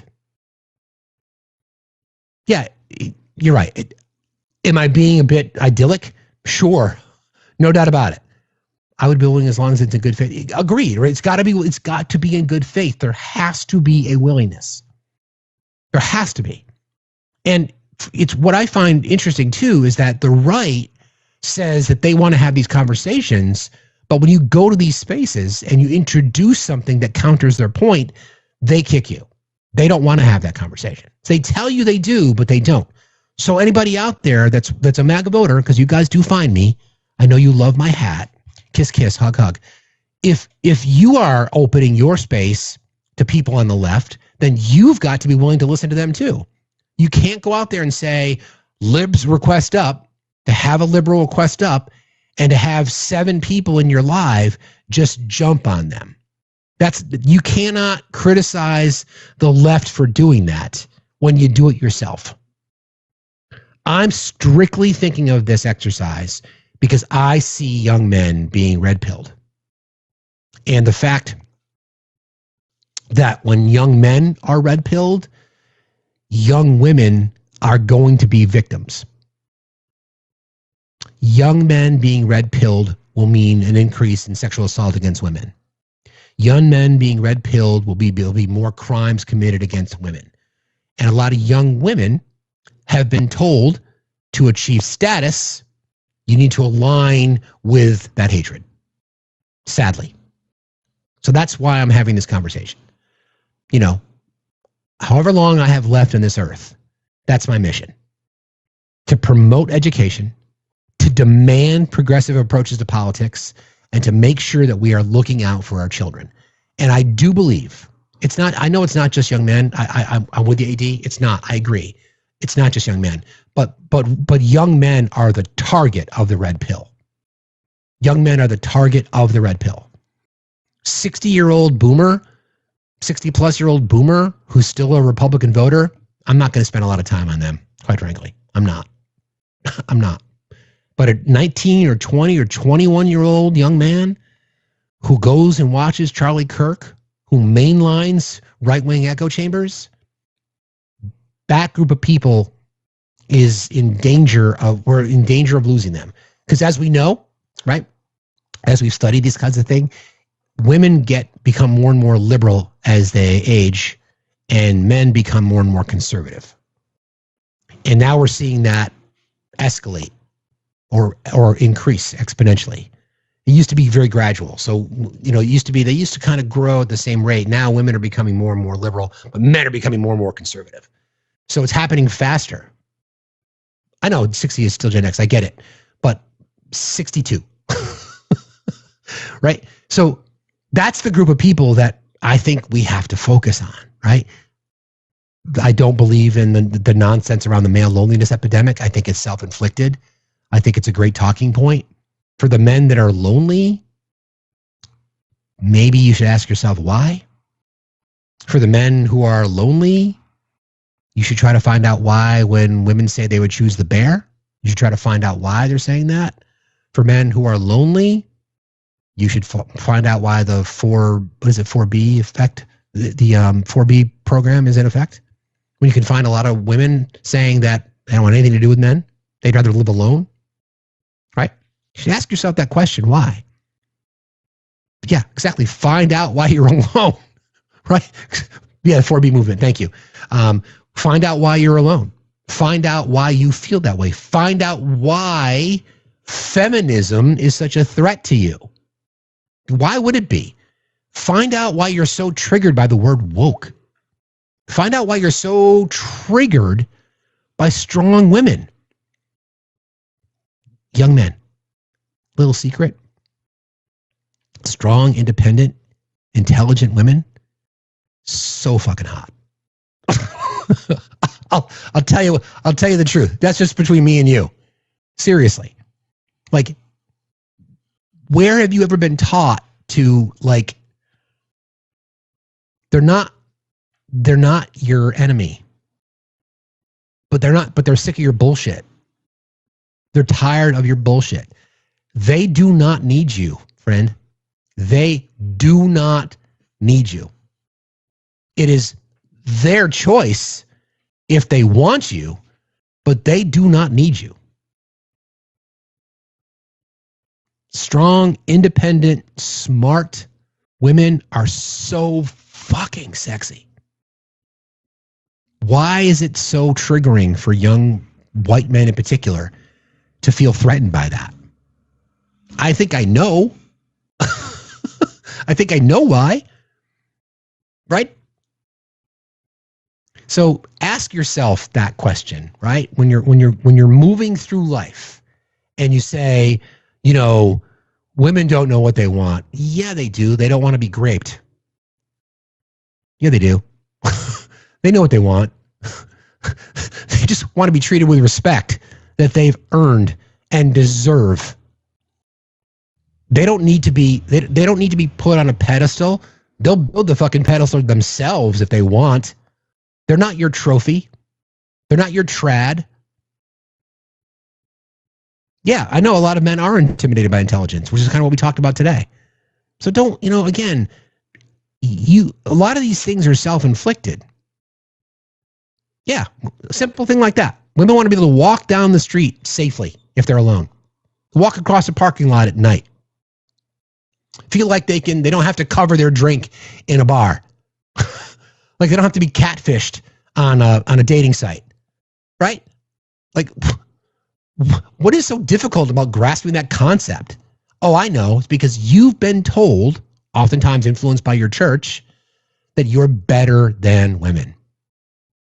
We went through this exercise earlier about how the diminishing effect that right-wing people feel from elites, right? You feel diminished by people who have a college education. Okay, again, that's up to you. So in turn, your response to that is to diminish women, diminish marginalized groups. You walk around every single day with this superiority complex that you feel like you are better than women. You do. I don't think I'm better than anybody. I really don't. I don't flex on what I have. I've busted my ass for, but I got just enough. And every single day I'm like, geez, I'm not even sure if I can keep what I got. Right? But you walk around every day. You see no crimes, hear no truth, and speak no facts. You walk around every day with this superiority complex that you feel like you're better than women. And you don't want people to say that you are racist, but you act that way. You feel like you're better than any black person. You feel like you're better than any member of the LGBTQI community or any disabled person, any marginalized group, especially women. You do that because you've been told to do that. Not because you are. You're definitely not. You're definitely not. And the patriarchy, as we've discussed, not only harms young women and women in general, but it harms men too. And many red hat wearing men, your mom contributed to the patriarchy. Your mom talked about you in terms of her precious baby boy.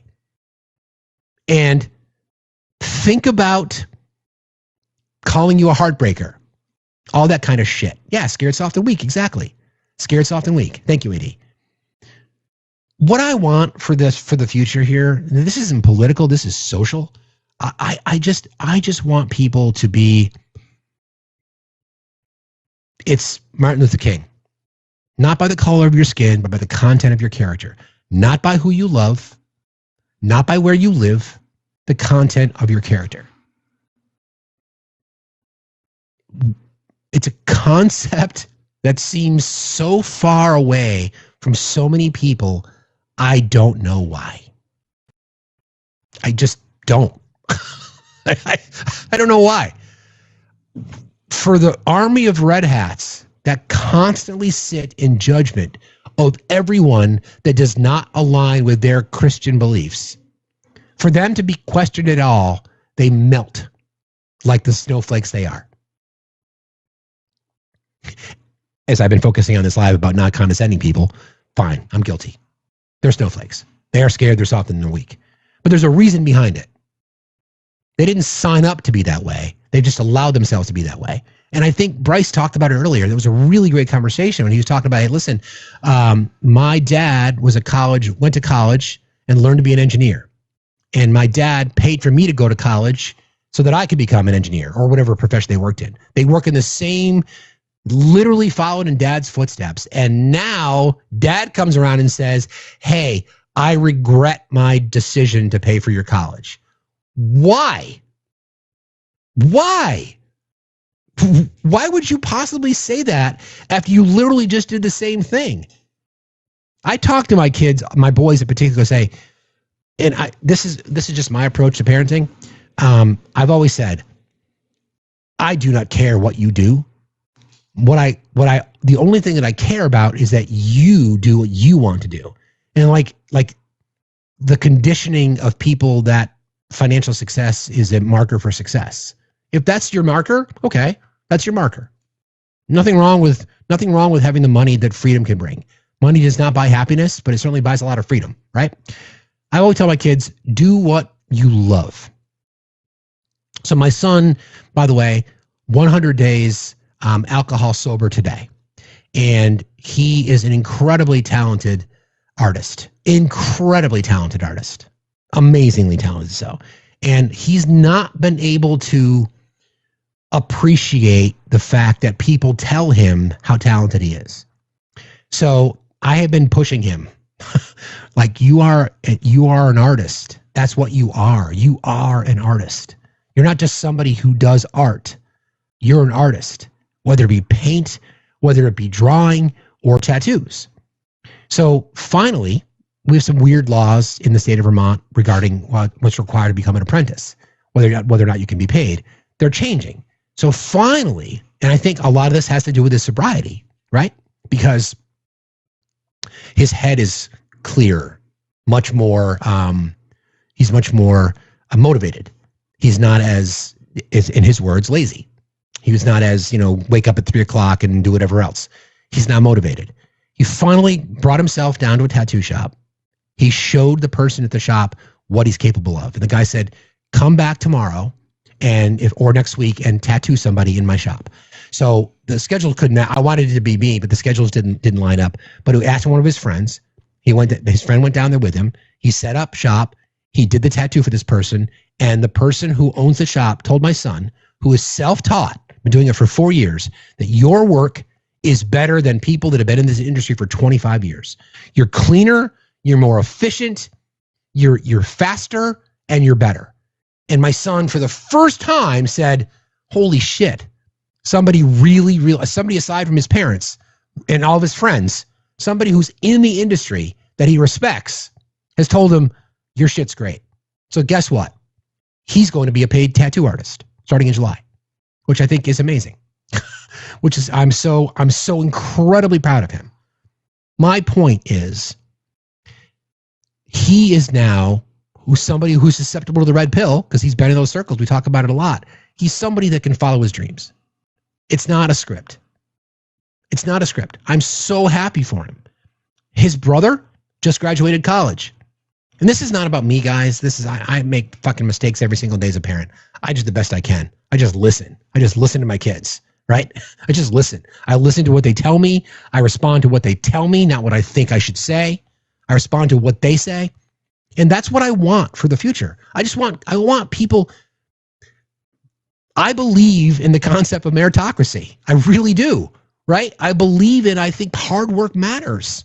I really do. I think people should achieve things. I also believe in a system that should support everybody to be able to follow their dreams.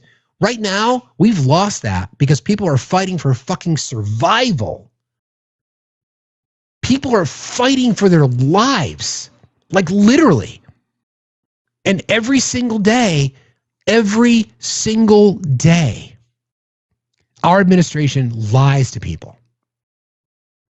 Every day. Every day, whether it be KKK Caroline, with or without her cross, stands there and lies to people.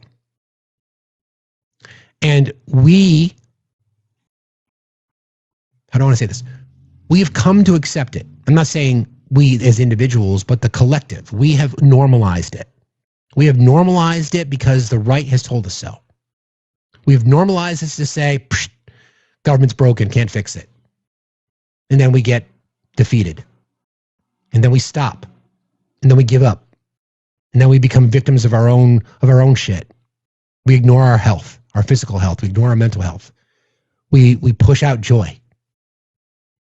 It's been tough, man. It's been tough. It's been tough on all of us. It's been really, really hard. People out there that have been fighting for centuries. You know who you are. Suffragettes, Black community, LGBTQI rights. They've always been fighting. I don't have the answer. The Jewish community, you're right. I don't have the answer. I think I have answers. And some of those answers are things that we discussed yesterday about the things that you should demand in your government, right? Well, there's the list. Let's just kind of run it down again. Rights and freedoms, ensure civil liberties, privacy, and freedom of expression. Promote equal opportunity, guarantee access to quality education, healthcare, and housing. Build and maintain public infrastructure, create and steward infrastructure. Safeguard the common good, tackle external threats and existential risks. Enable a fair and dynamic economy, ensure free markets with smart regulations, and foster social trust and civic unity, promote civil discourse and democratic conversations. I mean, what? Like, it's not hard. That's not that hard. It just requires engagement. Government of and by for the people. If the majority of people in our country are saying the most popular political figure in our country is AOC. That's great. That's great on a poster. Can she win an election, a general election? I don't think she can. That's the sad truth. I just don't think she can. Because conservatives, Republican and Democrat, conservatives see her as a threat, not as an opportunity. Progressives will find something to be critical of, and they'll say that she's not progressive enough. Status quo Democrats certainly don't want AOC at the top of the ticket. So that's the fight. So I want to win an election. I want to win an election. So we talked earlier about Mark Cuban and AOC as a ticket. Is that something you guys could support? Think about that. Just think about it. Just objectively. You know how I feel about billionaires. I get it.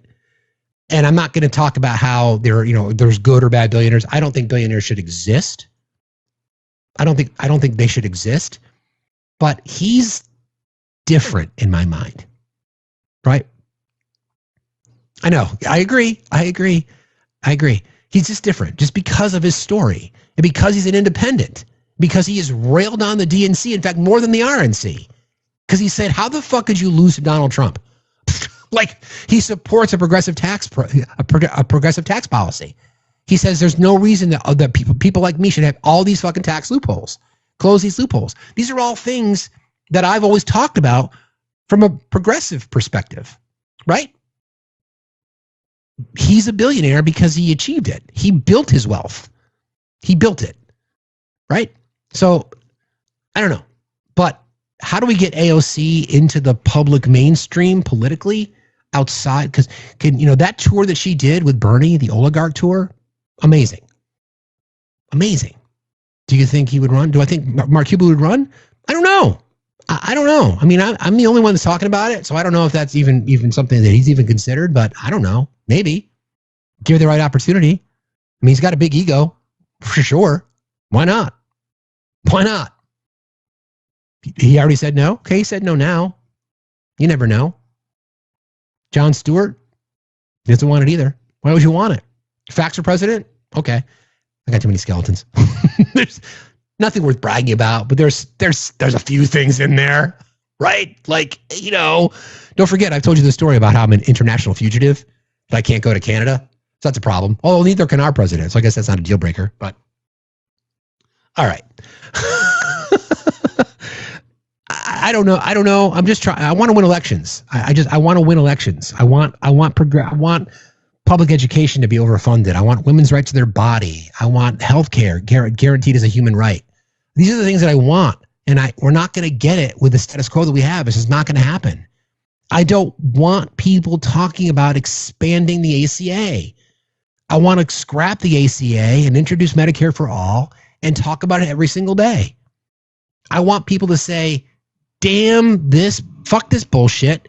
Give me universal health care. Fuck, I don't want to have to buy pencils for my teachers anymore. I want you to pay them more. I don't want money in politics. I want you to overturn Citizens United. Why don't people talk about that? In a stump speech, maybe, if you're lucky. If you're lucky. Pete Buttigieg, I think it's the same issue we have with Pete. Can he win an election? Can he win? He's appealing to us, sure, but can he win? Can he win an election? Can a gay man in America, who's not the most exciting, riveting speaker, can he win? He's going to be up against J.D. Vance. He's going to be up against some of the other Republicans that are in the circle, some of the same people who ran in 2024. Vivek may run again. We might see Marco Rubio run again. Could Pete win, Alicia? Could he? I don't know. It's a big risk. And I would like to think he can talk to MAGA. I agree. He can. But can he get them to vote for him? I know he's a veteran. That's great. Mayor of a small town in the Midwest. That's great too. But he's a gay man. And he's going to be out on the campaign trail holding hands with his husband. And is that going to draw those conservative voters, both right and left? Can they make that? Can they go to the ballot box and check that box? I don't know. Gavin Newsom, no thanks. I'm done with the Gavin experiment. Done. Somebody said Wes Moore, governor from Maryland. Amazing. Black man. We did it once. Could we do it again? Don't know. I don't know. I think it's going to be interesting. But what I want to see is I want people declaring their candidacies now. Hi, Kayla. How are you? I'm good. How are you? I'm fine, thank you. What's on your mind? I wanted to, I was watching Jim Acosta's town hall yesterday. Did you get to watch that at all? I did not. No. I Jim would Acosta from definitely. who was on CNN? That Jim Acosta? Is that what we're talking about? Yes. Okay. Previous White House chief correspondent. Yes, he is so Yeah. awesome. He He's just had great. a town hall and he had Harry Dunn there. He had another police off or Capitol police officer there. He had Aaron was there. He gave out some rewards, and they gave some speeches and stuff. And he also asked a couple questions from the audience. And believe it or not, a lot of the audience was federal workers. And one of them actually spoke up about how she recently just received an email about new employee requirements for federal workers. And one of those requirements being a 2-page fucking essay on Yep. their allegiance or what they approve of the Trump Yep. administration. I just thought that I have the was questions. appalling. I have the questions. You want to know Yeah, what the questions are? please, please, Okay. because I haven't seen anybody talk about it. Okay, so what you're talking about. This is so because the Trump administration realized they have fired too many people, they got to hire people back. Right. The hiring freeze, I think, ends in August.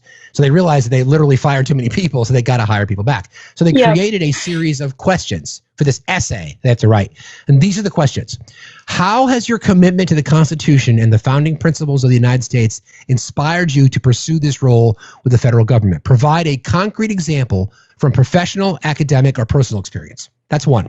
Number two, in this role, how would you use your skills and experience to improve government efficiency and effectiveness? Provide specific examples where you improved processes, reduced costs, or improved outcomes.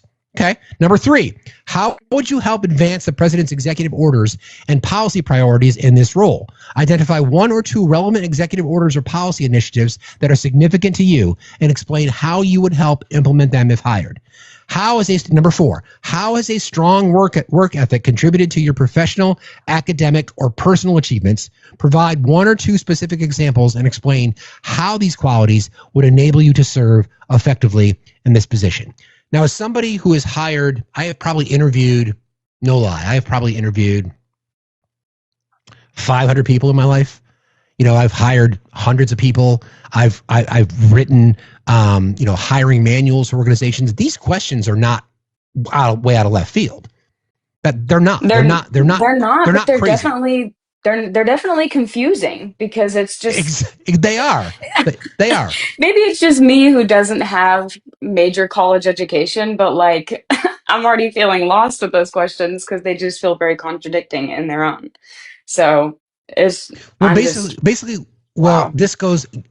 I'm glad you brought it up because I was going to talk about this, Caleb. But this speaks exactly to the Project 2025 tenet that they don't want to hire. Exactly. This is not about meritocracy. This is about loyalty. This is a loyalty test. And if you can't answer the questions where you're loyal, then, like, for example, identify one or two relevant executive orders or policy initiatives that are significant to you. Right. Okay. Well, the executive order that you wrote that is going to eliminate the Department of Education, I think is bullshit. Okay. Well, you're not hired. Literally, it's a loyalty test. It's not a test. It's not a competency test. It's certainly not meritocracy. It's literally loyalty. So you could just be somebody. You may not have a formal degree. You may not have had anything beyond a high school education. You just may be in the cult, and you may be a good writer. And you may be able to get your position because of the fact that you are bending the knee and kissing the ring. Exactly. Can you put that in the Discord for live sources? Because I want to show, me and my boyfriend were just talking about this, so I want to show him those questions and maybe repost them and answer them myself. Because I would love to be told no. You can't be a part of the cult. Doing it now. Yeah, I just thought that was crazy, and I didn't know if anyone had seen that. And if I implore people to watch the town hall, it was amazing to hear about what these federal workers have gone through. Even Miles Taylor actually got an award, and hearing him speak about what he has gone through was just heartbreaking. The fact that he literally has had his lawyers have instructed him and his wife to update their will in case anything else happens to them, because they have literally an 8-month-old daughter. And it's just the fact that even just an author out here speaking their mind over, public free speech, he can be incriminated for that. Just the times that we are in, I know. hearing him speak was just insane. So I and highly it's not recommend people normal. watch that. Yeah, not I at will. all. Thank you for that, Kayla. I appreciate you very much. Yeah, Have a good day. of Okay. course. Talk Thank to you you, later. Steve. You too. All right. You got it. All right. Bye. Again, listen, those questions that you should find those questions. I mean, employers, there's been a lot of research since, and I worked in this space, so I get it. There's been a lot of changing to interviewing practices and policies, especially for people who are in middle management above. It's not just your traditional interviewing questions. The majority of people, I used to teach and coach people on this. I used to coach executives on how to interview. People suck at interviewing. Tell me what your plan is in 5 years. I don't know what my fucking plan is tomorrow. Sell me this pen. I mean, people don't know how to interview. They just don't. So those questions are not bad questions, but the problem is it's based on loyalty. It's not trying to identify whether or not somebody is competent or if they would achieve in this role. It's whether or not you're loyal or not. It's really that simple. Yeah, my plan is to afford to eat. So this is a thought. If you guys, I'm going to tell you a brief story real quick. Real quick. Years ago, when I was working one of my 9 million jobs paying for college, I was also working in radio at the time. And there was an opening at the radio station for me to go from just being, somebody who worked in productions to being the promotions director. And I was excited about it. We had a brand new station manager who came in and he said, okay, and then the interview was going to be with him. So I was prepared. I worked there. I was working in radio. I was doing afternoon drive at the radio station. I was going to school full time and I was driving a limo at night to try to pay the bills. So I slept like an hour a day, which is wonder why I sleep badly now. So I'm prepped for the interview and I walk in and I sit down. I introduce myself because I'd never really met him officially. He'd only been there like a month. And then he said to me, would you rather be respected or liked? And I'm thinking about it. Like, I wasn't really prepared for that question. I said, well, I kind of think that maybe they can go hand in hand. He's like, wrong answer. And he slams his hand down on the desk. And I'm like, okay, whatever. Fast forward 5 years. Is that right? 5 years? About 5 years. I am the program director and assistant general manager to a radio station that I worked at in Idaho. Okay. So we're hiring for a new sales director, a new person to run the sales department. And I get this resume and lo and behold, the person that I interviewed with for that role that I just described is the person that I'm going to be interviewing. So I look at I'm like, oh, okay. So how am I going to play this? So he comes into the office and I looked different. I'd put on a little bit of weight. My hair was a lot longer. And he sits down and I shake. He did not put two and two together. Okay. Cause I had my name is the name that I used in radio. So, I have his resume and I said, thank you for coming in. Question for you. Would you rather be respected or liked? And at that moment, the light went on that it was me that he was interviewing with. I slid his resume back across the table and he said, I'm not going to get this job. And I'm like, no way in fucking hell. I always share that story because you always love to be in one of those moments when somebody, I was qualified for the job. They should have hired me for it because I advanced past him in my career, but I just thought it was really, really funny. Thank you for letting me digress. Yeah. If you're truly liked, respect, I would rather be respected. I don't care if somebody likes me. I would rather be respected. I don't give a shit. I don't care if somebody likes me. I really don't. I've been fortunate that people like me, but I would rather be respected. Because you get people motivated if they respect you. Do you think the people on the USA Olympic hockey team liked Herb Brooks? Hell no. They respected the shit out of him though, which is why they busted their ass for him, right? So there's that. Okay. I see Obi. Before I hold on. Hello there. Hello, sir.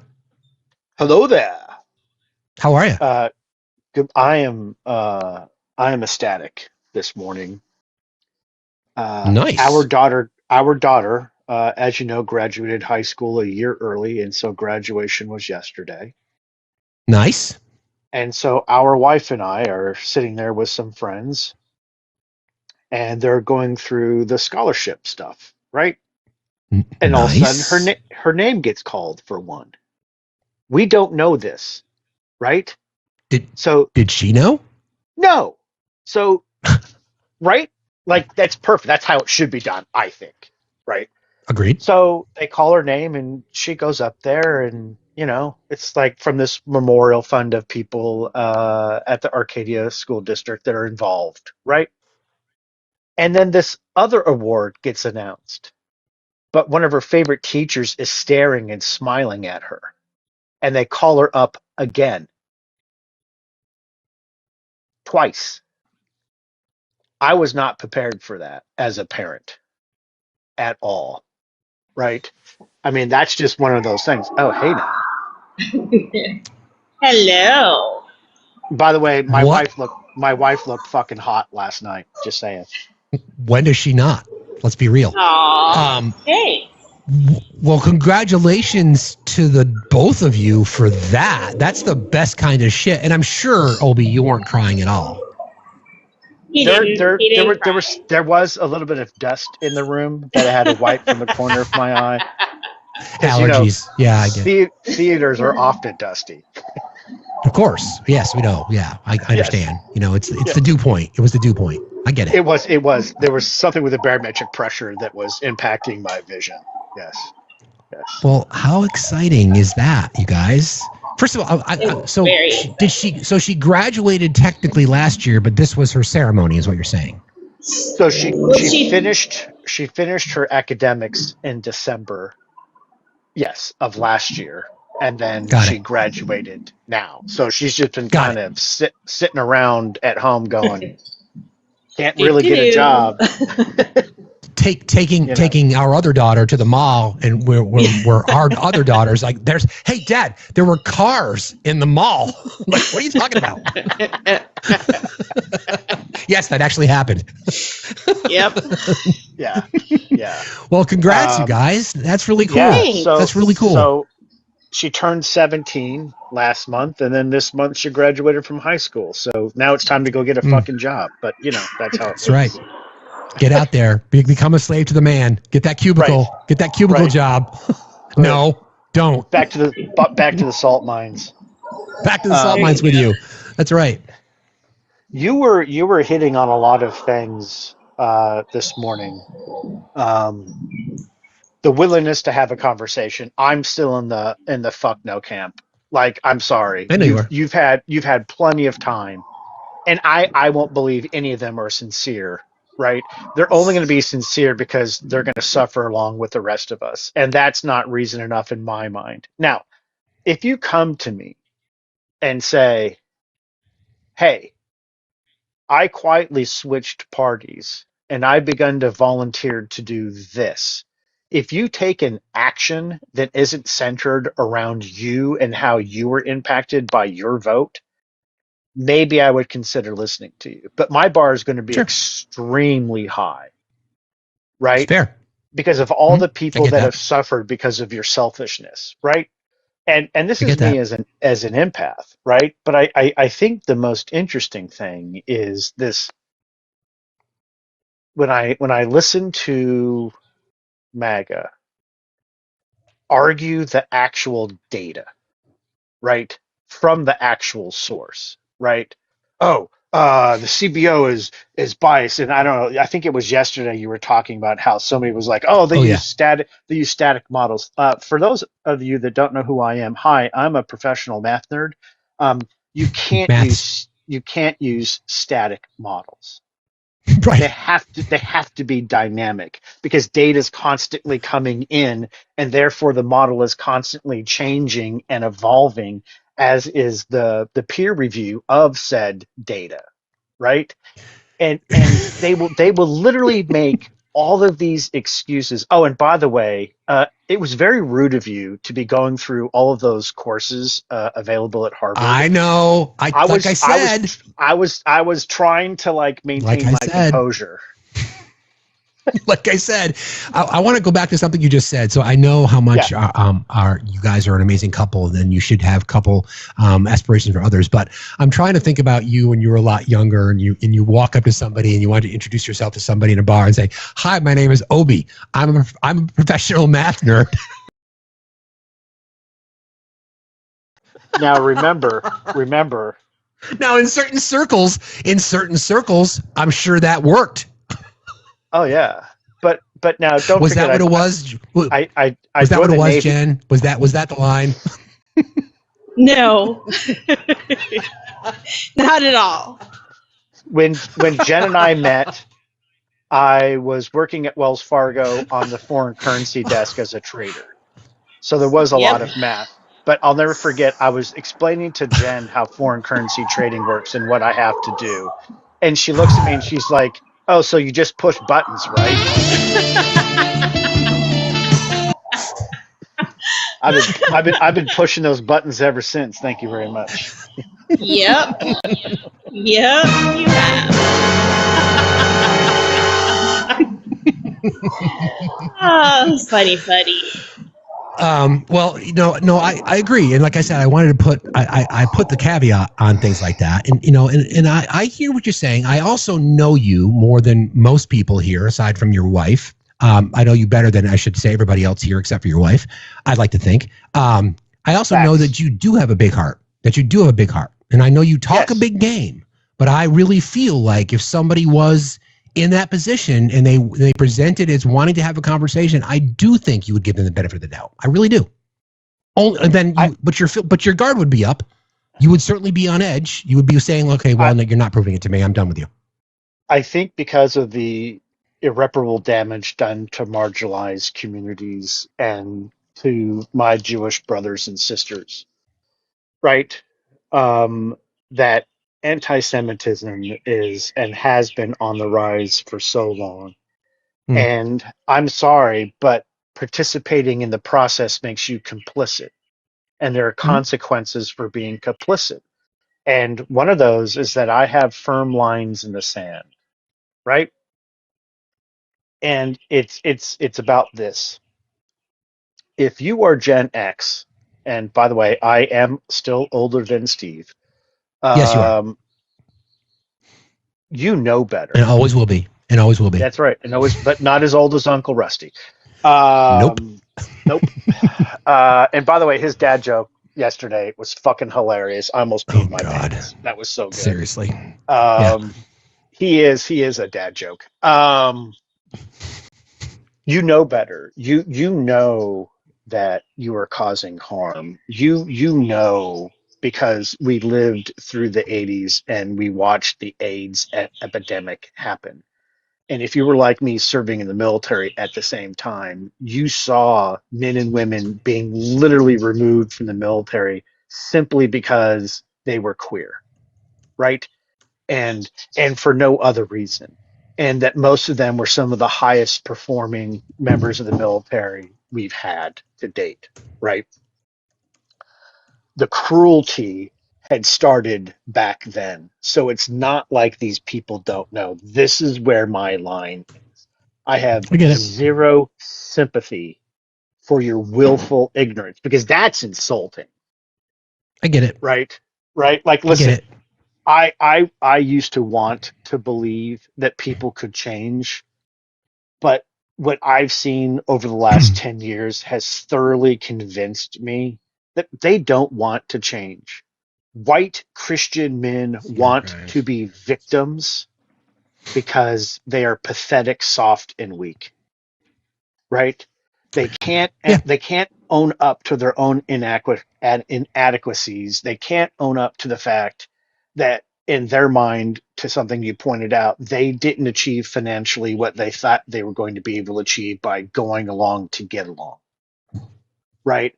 All of these things compounded, I find just so fucking disheartening. Right? Yeah. Because we talk about this all the time, Steve. It's what you are willing to do, not by what you say, but your actual actions. Right? Correct. And I don't see anyone on the MAGA side outside of God dang it, what's his name? The creator on TikTok that we both like that made the party switch, but is actually out there fucking doing the work. Marty, thank you. God, how the fuck could I not remember Marty? It's not a very Marty complicated McFly. name. Right. Yeah. Of all things. Right. Hello, McFly. Hello. Exactly. but he's such a rare item. Yeah. Right? It's Like true. he's a Sotheby's auction item. It's just something you don't see good point. every fucking day. Right? Yeah, he's like a Rolex dive watch that was found in a drawer. Dude, Yeah. every time I see one of those, I'm just like, how the fuck did you not remember you owned a fucking Rolex? I know. No, it's a really why good, it's a good, I mean, I get what you're saying. I get what you're saying. And like I said, I mean, I think everybody, and again, you're saying that, and I know you recognize your privilege, and you're saying that from a place of privilege because you can make that decision, and you can assimilate in any community, no matter where it is. But you're not going to go in there assuming you're an ally. You're going to prove it by being an accomplice. My point is that if there are people that are willing, sincerity, and I've got a good bullshit detector, and I know you do too. You know, if there's a sense that there is this willingness to try to learn, I'll have that conversation. I will. I mean, it may not necessarily change a mind as long as there is an obvious willingness. And I know that's difficult, and I know it's not going to be easy for us to navigate through that, and I know it's not going to be so obvious to other people. I'm also a pretty good communicator, so I can do and I've been in these situations before. I mean, I've had to negotiate multi-million-dollar contracts across the table from foreign nationals and things like that. So I read people. I play poker. I'm good at it.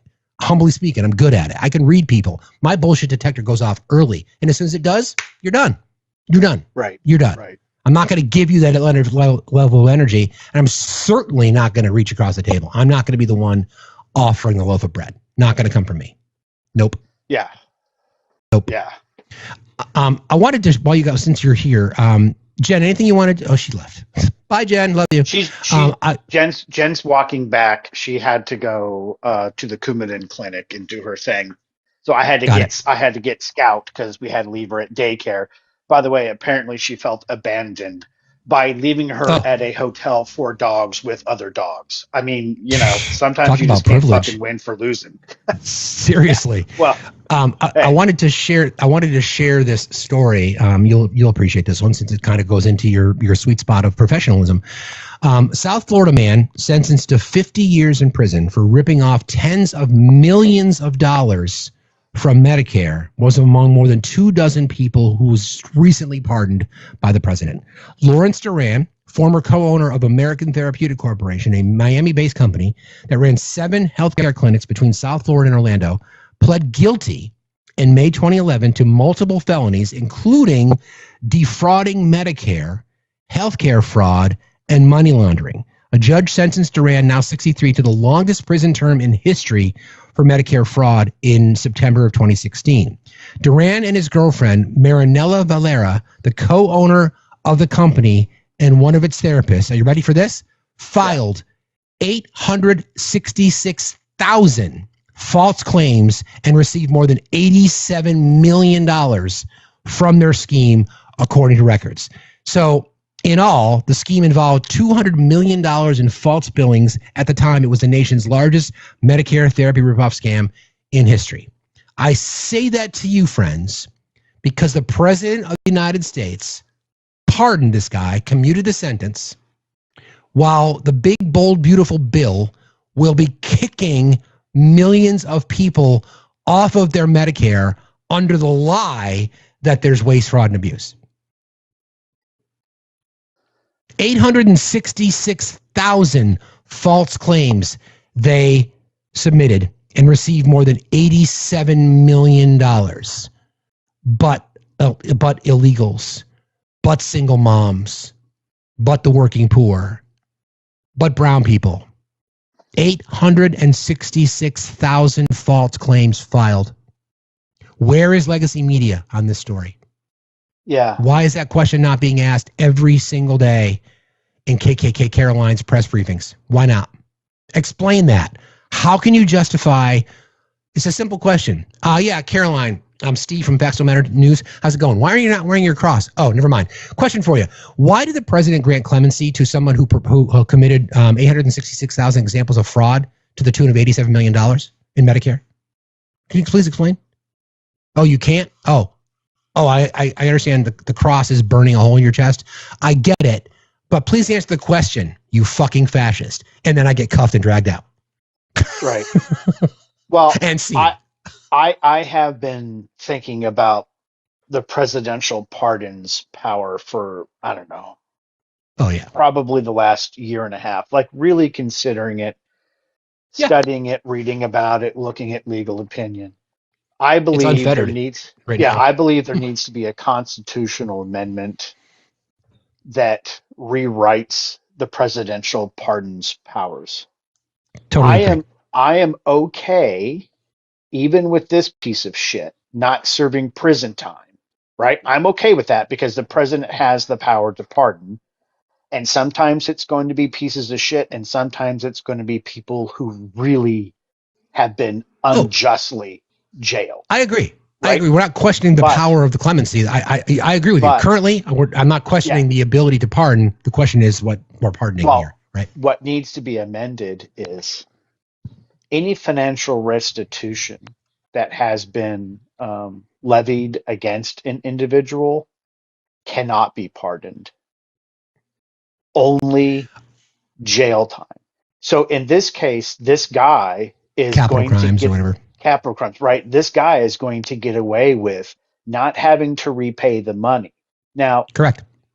this is not splitting hairs. This is something the founders couldn't have even conceived of, nor because of the Joe Biden types of the world in the Senate specifically, right?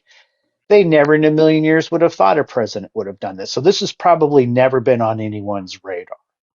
But I think it's something that we need to talk about as a movement and something that says, listen, we absolutely agree. Can a president pardon whoever they want? Sure. Fucking 1,000%. Go ahead. But where victims are not going to be compensated for the crimes committed against them, that we won't allow. That Just like still that other guy. stands. You're right. Just like that other guy in Florida, he was also part of restitution, and he gets away with not having to pay back restitution as well. The reason that this story, to me, the reason that I shared this story is just because of the lies that have been circulating through right wing spaces about illegals being on Medicaid, of which we know they're not. That's why I share it. So it's okay. It's okay that we're gonna less than 1% of Medicaid money goes to support people who are undocumented getting emergency room treatment because that's all it's allowed. And there are 14 states that cover undocumented pregnant mothers and kids. But we have to kick them off because of the fraud. But that's fine. We're going to excuse $87 million in theft from the same system. Yeah, that's the point. And hey, how about this? How about the fact that and this doesn't get talked about enough. We do pay for every single person's health care that goes to an emergency room and has no ability to pay because your insurance rates go up as a direct result.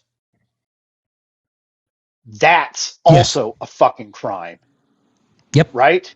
I'm fucking sorry, healthcare providers, but maybe instead of paying your fucking CEO a $20 million bonus because he hit some fucking financial target for your shareholders, how about take that money and put it into a fund so that the hospitals that are a part of your network have money to draw from so they can provide care.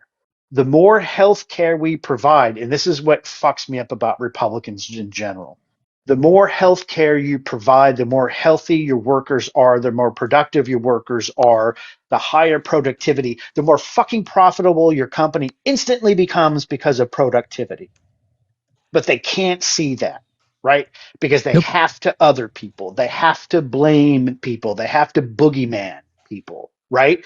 Because they are in fucking capable of going, gosh, I wonder if we just set up a fund to help pay for this. What would happen if people actually had access to healthcare? Well, I tell you what, work requirement would go away because people wouldn't have medical debt, right?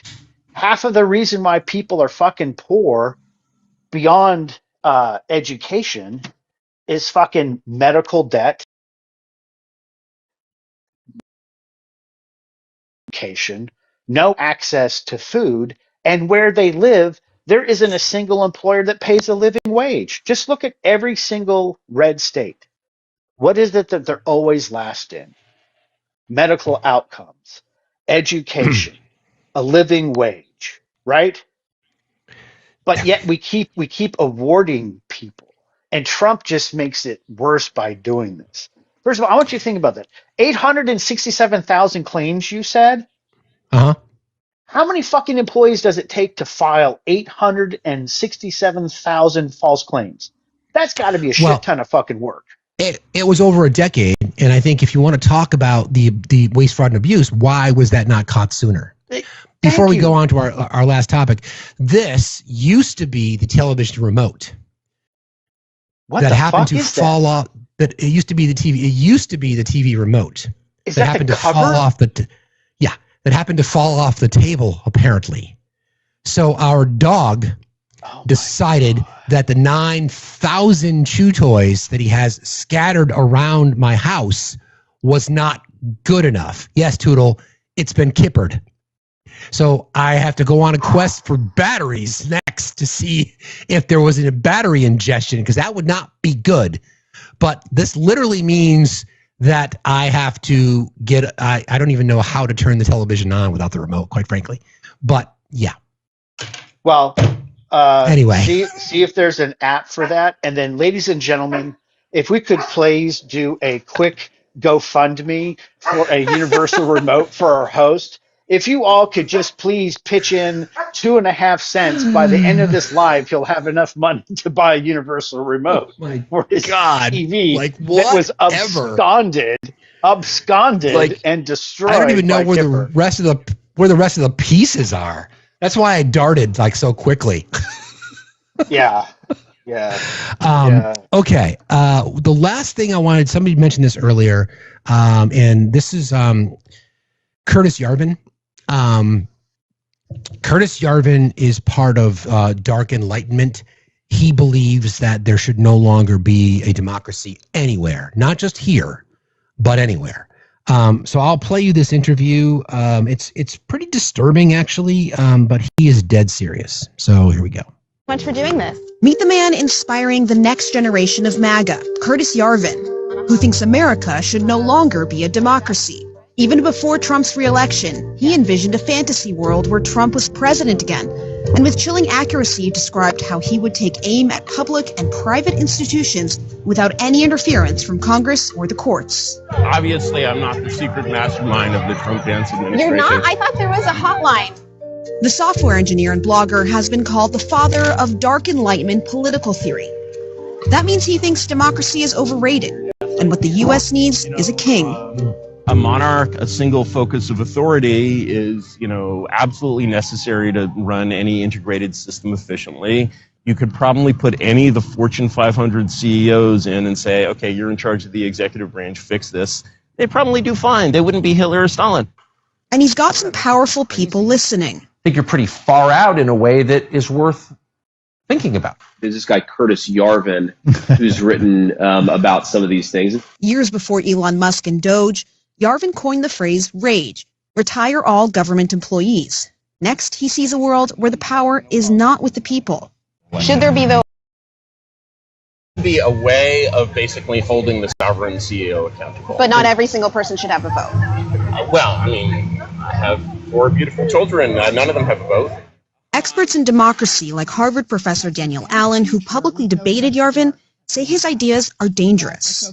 It is not the case that autocracies over the course of history have delivered good for human beings. They have consistently violated freedom. Not surprisingly, Yarvin is no stranger to controversy. He's been accused of using racist tropes and whitewashing history. Certain races are better at certain things than others. Do you not necessarily believe, then, that certain races would be better at governing a country than others? Again, governing a country is just a skill. And, it's like the British in India would basically say, oh, this race is a governing race, this race is not a governing race, based on culture, based on tradition, based on biology. So you're saying, yes, certain races would be better at running governments than others? Would be better at doing anything, but those are only averages. As for Trump, Yarvin says the administration is still not going far enough in harnessing executive power. Laid out how you thought things could be done in a way that were fast, that may be a little bit dirty, and some of the things they do seem to be doing there in the White House. Are you not pleased with how they're doing it? No, because I think that if you basically take anything complicated and you try to do 10% of it, you're not going to 5% or maybe 1%, you're probably not going to result in anything good. Instead, Yarvin is looking to younger generations. I think most of my influence on sort of the Trump administration is less through the leadership and more through like kids in the administration who read my kind of stuff because my audience is very young. And Are you in touch with staffers at the White House on a regular basis? I don't really know what a regular basis is, but Are you emailing on the phone with them? Are there people in the administration who are on signal groups with me? Yes, there are. I'm just out there in the marketplace of ideas, and I think the marketplace of ideas has definitely expanded in the last 10 years. The marketplace of ideas. That shit, like again, I'm glad to end on that particular point because this goes to exactly what it is that we were talking about before, about the amount of influence the red pill effect is having on young men in our country. And not just young men, young people in general. So here's a guy who's gaining a lot of traction, and not just in the social spaces, but in the political spaces as well. Being a guest on Tucker Carlson's show, being referenced by J.D. Vance, who's literally says that our country should be run by a white male king. And he is gaining traction in the manosphere and in red pill spaces. That shit is scary. His name is Curtis Yarvin. You can look up Curtis Yarvin and Dark Enlightenment if you want to read more about him. Thoughts on that, Obi? You're muted, my guy. First thought is, what skeletons are in his closet? Because I'd like to know. Mm-hmm. Right? Because I guarantee you there's a lot of them. Second is, he is definitely a professional grifter and someone who probably believes in sovereign citizenship, which automatically means he's a fucking idiot.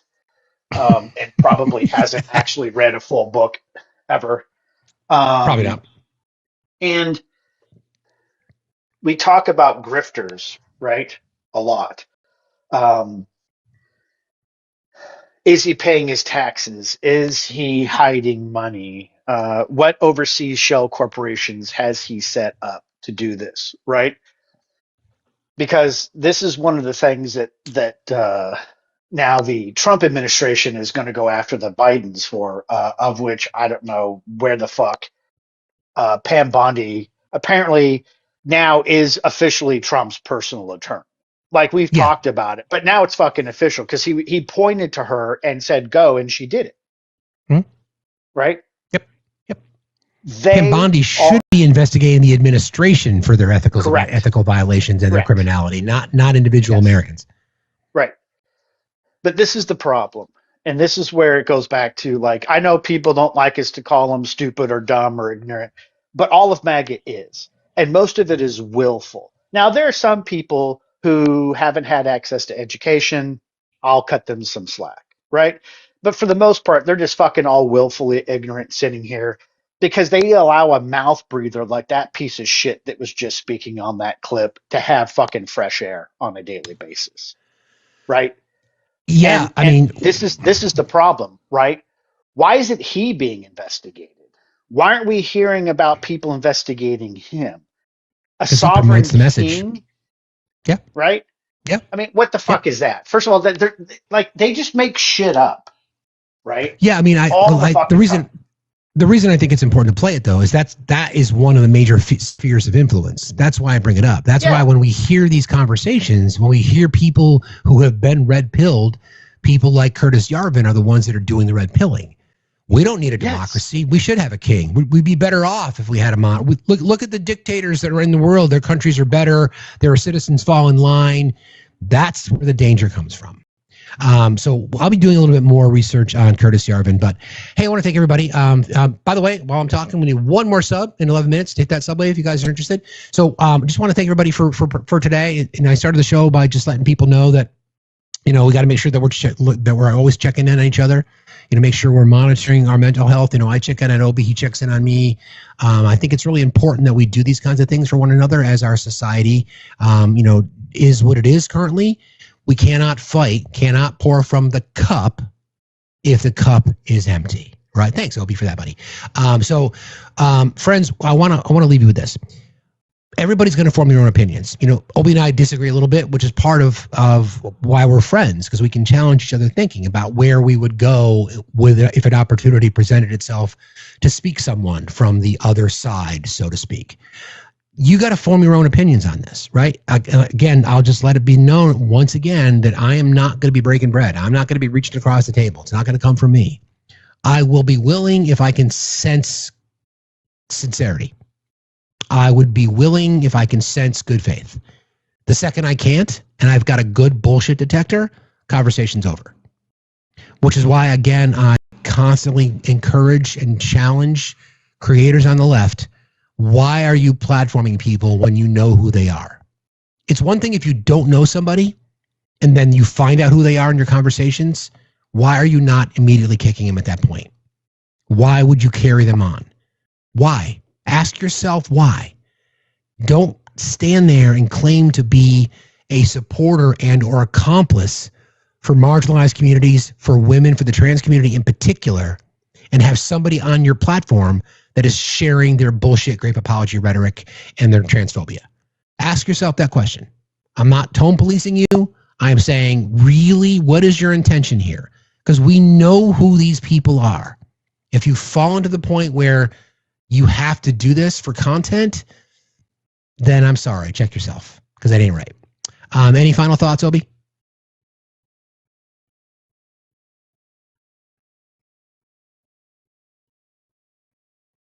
No? I can't hear you if you're talking. All right, I'll assume you don't have any final thoughts. We are going to rate our friend Monica and or Monida. Please tell her we said hello. Thank you, mods, for everybody. Appreciate you guys. We'll be back here tomorrow morning, 8 a.m. Eastern time for a Friday edition. It is actually Friday tomorrow. One more chance. I'm going to do this. I'm going to plug our daughter's concert. Link tree in my bio. Beats for Good. If you've not yet voted today, you can vote. You go to the voting form, which is right there. Beats for Good is a contest open to high school musicians, bands, singer-songwriters. There were 127 applications. The top 10 were chosen by The Fray and Plain White Tees, who are the headliners for this event, were part of the judges. My daughter's band, which is Punch, was one of the 10 finalists. You can vote for Punch. If you haven't done it already today, you can vote today. You can vote more than once if you have a different email address. Voting closes tomorrow. The band that gets the most votes will open the show in front of almost 11,000 people. So what a great opportunity, and I will thank you in advance, and thank you for people who've already voted. I appreciate you all very, very much. Mods, thank you. Love you guys. Love you all. See you